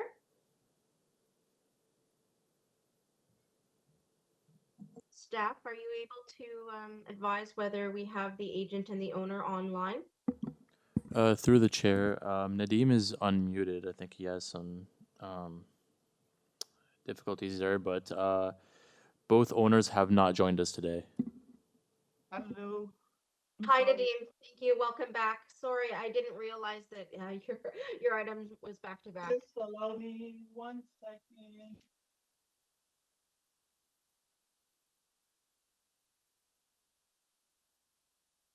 Yes, Madam Chair. Okay, wonderful. So the application before us today on Wainsteed is a consent application with associated variances. We do have one speaker, the neighbor. Here is Margaret here. We're not bringing her on yet. I'm just confirming that she's online. Through the chair, Margaret is here. Okay, perfect. Okay, so Nadeem, if you wanted to proceed with a quick presentation, you have 5 minutes. Yes, Madam Chair. I again submitted a cover letter and my project brief that has a spreadsheet. Can staff please bring up the spreadsheet that Nadine would like to speak to? Thank you. So, Madam Chair, we have looked at almost like 30 examples within the area, which have been kind of either severed or similar lot patterns and similar variances with the garage on the main level, then the room above the garage and the second story. So most of the variances are caused because of the side yard setback. Although we comply with the side yard setbacks, and it's just the encroachments which are causing all these variances. We have a very fresh example on the on the same street, 37A and 37B. As part of the submission, I think it's the first page of the pictures. So we would like to bring it up to show to the committee members that this will not be the first one on the street, the bottom picture, and also on the next page. So we have a similar kind of a proposal, similar lot size, similar other variances, and the garage interior width. So I would like to committee to consider for approval. We have submitted 5 support letters in the last hearing, and due to the technical reason, we were not heard. So we are here again before the committee for approval. Thank you, Nadine. Before I move on to committee members for questions, I have a quick question. We did receive an engineering services report, which had an objection to variance number 13, which is relating to the width of the parking space. Now, I believe the 3.0 meters is what you're proposing, and the width that's required is 3.2. And it's about just having the proper maneuvering of being able to open the doors and such with, a full-sized vehicle. Do you have any response to sort of engineering's concerns here today? Because there is a risk here of, a partial refusal if committee does take these concerns from engineering staff on variance 13 to heart. Yes, Madam Chair. So basically, if we were to look at the ground floor, not just this, so we have a very limited space to have the ground, the next page. So just the door itself, we have a porch, we have the entrance door, and then the foyer. So if we increase the width of the garage, that will reduce the width of the front entrance. That was the only reason why it was kept 3 meter. I have in my spreadsheet, I have outlined or identified several properties which were approved actually close to 3 meter, and some even less than that. And one was actually my own application in the past, which was approved for 3.0, I believe, 35 Butterworth, sorry. And if we were to quantify this 0.2 meter from 3.2 to 3 meter, 0.2 is about approximately 0.1 each side, which is basically 4 inches. So if we have a garage width which is 4 inches less on each side, I don't think it will make a huge difference for the door opening, but it would make a huge difference to the front entrance door if we take away 8 inches. So 4 and 4, 8, and that was the reason to request for this variance. And again, if we go back to my spreadsheet and I have, garage width, and we can see that 158 Bing is 2.95. Then before that, 96 Wanstead was 3 meter. One of my own application, number 23, is 35 Butterworth Avenue. It was 3 meter. And that was, again, a lot severance case. And I would say 0.1 and 0.1 would not cause a huge difference in terms of utilization of the garage. Understood, Nadine. Thank you. So I see the technical constraints. Thank you for explaining that. Now moving to members of committee. Any questions for Nadine? Okay, seeing none, let's move on to the speaker. Please bring Margaret online. Hi. Hi, my name Hi, my name is Margaret Signoretti. My mother lives at 19 Wanstead Avenue, which is the house directly to the right or to the south. She's an elderly person. So basically, I just have questions and requests. So my first one is, when the original house is going to come down, I would like someone to please notify me of the date and approximate time so that I can be there, because my elderly mother is a bit of a nervous person. And I also just want to make sure that none of her property is damaged. With one of the variances, I believe it's the first one, I'm just trying to understand with this variance how close the building structure will be to the property line. It will be 0.45 meters to the north property line. So if you're in the south, it will not be affecting. Oh wait, no, that's variance number 2. So Okay. variance number 2 is the one that affects your mother, as that will be 0.46 meters from the south property line. Which is about 2 feet, right? Correct. No, half a meter. Yeah, okay, 1.5 feet from the fence line. Correct. From the property line to where that porch will be constructed. Where the house will be constructed, which is basically the fence line is the property line. Yes. Okay.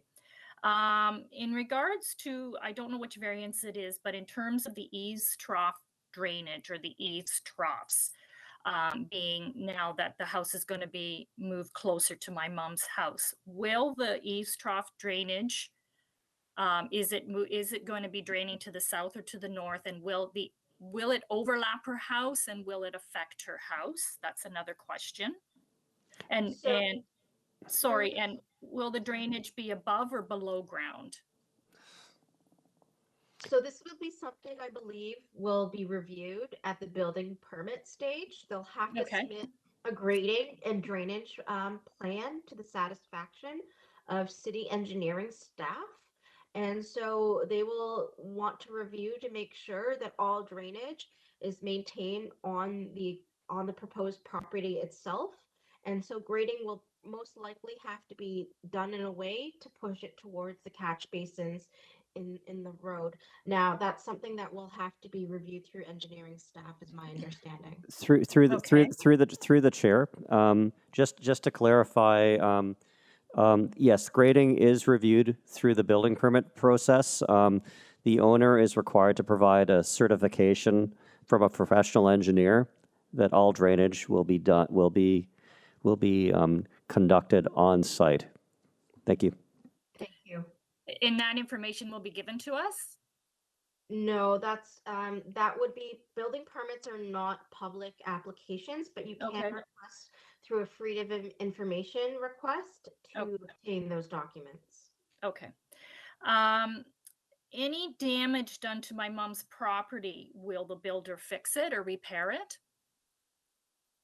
That is actually something that is outside of the realm of this committee and would once again be dealt through the building permit process. Through this committee, we're looking at the variances to allow them to take that next step, which is to apply for the building permit, which is to do mostly with that construction. Okay. And then my other question, maybe again, it's not a variance question, is where the property line is, will this chain link fence be removed or changed? So again, I'm not sure if that's a variance question or not. I believe we'll go back to the applicant after you have completed your questions, and we can have them address that question about the fencing. Okay. I'm not sure if also air conditioning units, will it be at the side or the back? It should be illustrated on the site plan. Can we just pan over, please, Brian? Usually air conditioning units are shown. Are we able to see them? Okay, once again, we'll have the agent respond to that question and confirm the location. Okay. I think that's it. Basically, again, in terms of eaves troughs, I also like to have the actual eaves troughs. Will they overhang my mom's house? And also, again, the notification of when that house will be will be torn down is my main concerns. So the eaves are going to remain on property. They are closer to the property line than the bylaw permits, but they will not project over the property line. But with that, let me just bring this to my committee members to see if they have any further questions for you, Elaine, or not Elaine, sorry, Margaret. And we will go back to Nadeem to respond to some of your questions. Okay, all right, thank you. Any questions, committee members, for Margaret? Okay, seeing none, Nadeem, can you please return and kindly address some of Margaret's questions? Thank you, Madam Chair. Margaret, so I took some notes and I'll rebut my response. So in terms of notification to your mom, absolutely. It is a law now in City of Toronto that it is called infill bylaw notice that has to be posted on the site 15 days in advance of the construction. But I will inform the owners that they personally go and speak to her and inform her that, okay, we will be starting construction in 2 weeks or 3 weeks. But other than that, there is a mechanism in place that every construction has to be notified to the neighbors 15 days in advance, 2 weeks in advance. The next question was the eaves and setback. We have a 0.45 proposed setback, and eaves are supposed to be within the property line. They will not project to your mom's property line. They will stay within that. That's how the committee will approve, and that's how the building department will approve. In terms of grading, we have an opportunity to actually create swales between the proposed two dwellings. So we will design our eaves or downspouts in such a way that the water will stay within the two property lines, which is two new dwellings, and coming 50% to the back and 50% to the front. And building department will review it. They will approve it, and after the construction, and a consultant has to review the on-site construction and issue a certificate. So just to ensure that it will not be flooding the neighboring properties. Next was damage to the property. Anything that goes beyond the property line, nowadays there is something called shoring design that will protect the neighbors. And in case of those chain link fence coming off, they are supposed to provide construction fences to protect the neighbors and their properties. And if there's any damage to, let's say, driveway or grass or anything, an owner and the builder is required to repair or even build new. So just to ensure that, give you comfort that it will be taken care. Air conditioning unit, they're not going to be proposed in the side yard. They will be at the back, perhaps under the deck. That's a very ideal location for the air conditioning. So thereby I conclude my presentation. If any questions, I'm here to answer. Thank you, Nadeem. Members of committee, any questions for Nadeem in terms of his response? Okay, seeing none, I feel that we're ready to move this into discussion. Any further deliberations from committee members? Comments? All right, with that, can I have a motion then, please? Member Taylor? Yes, Madam Chair, with respect to the consent, I find the lot size and pattern to be quite consistent with what exists basically in this entire block. There's a couple of exceptions, but basically these lot sizes are quite consistent with the block. So I move approval of the consent. It was noted that development engineering had a problem with the interior garage width, but then they go on to say they've reviewed everything and have no objection or condition. So I'm going to rely on that statement and not impose a consent condition other than the standard conditions of consent. With respect to the variances, I find them to be quite reasonable and minor and in keeping with the 4 tests under the Planning Act. I think with respect to consent, my primary considerations are the frontage and area of the proposed lots. And in these cases, variances aren't required for either frontage or variances or area. So I move approval of the variances subject to urban forestry conditions 2 and 3. And that would be my motion, Madam Chair. And standard conditions of consent. Yes. Great. May I have a seconder? Member Said seconds the motion. All in favor? Motion carries. Item number 18 passes. Thank you, everybody. And Madam Chair can return.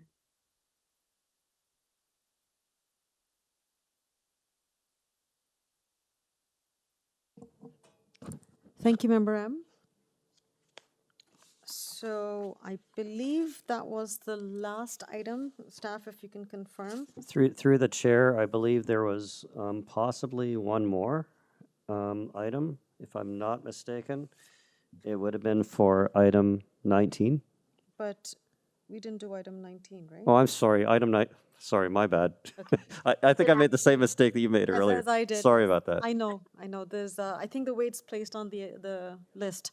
Okay, so that brings us to the end of our session for the 10 a.m. time slot. Our next time slot is at 1:30 p.m. and we will be dealing with items 19 to, I believe it is 36.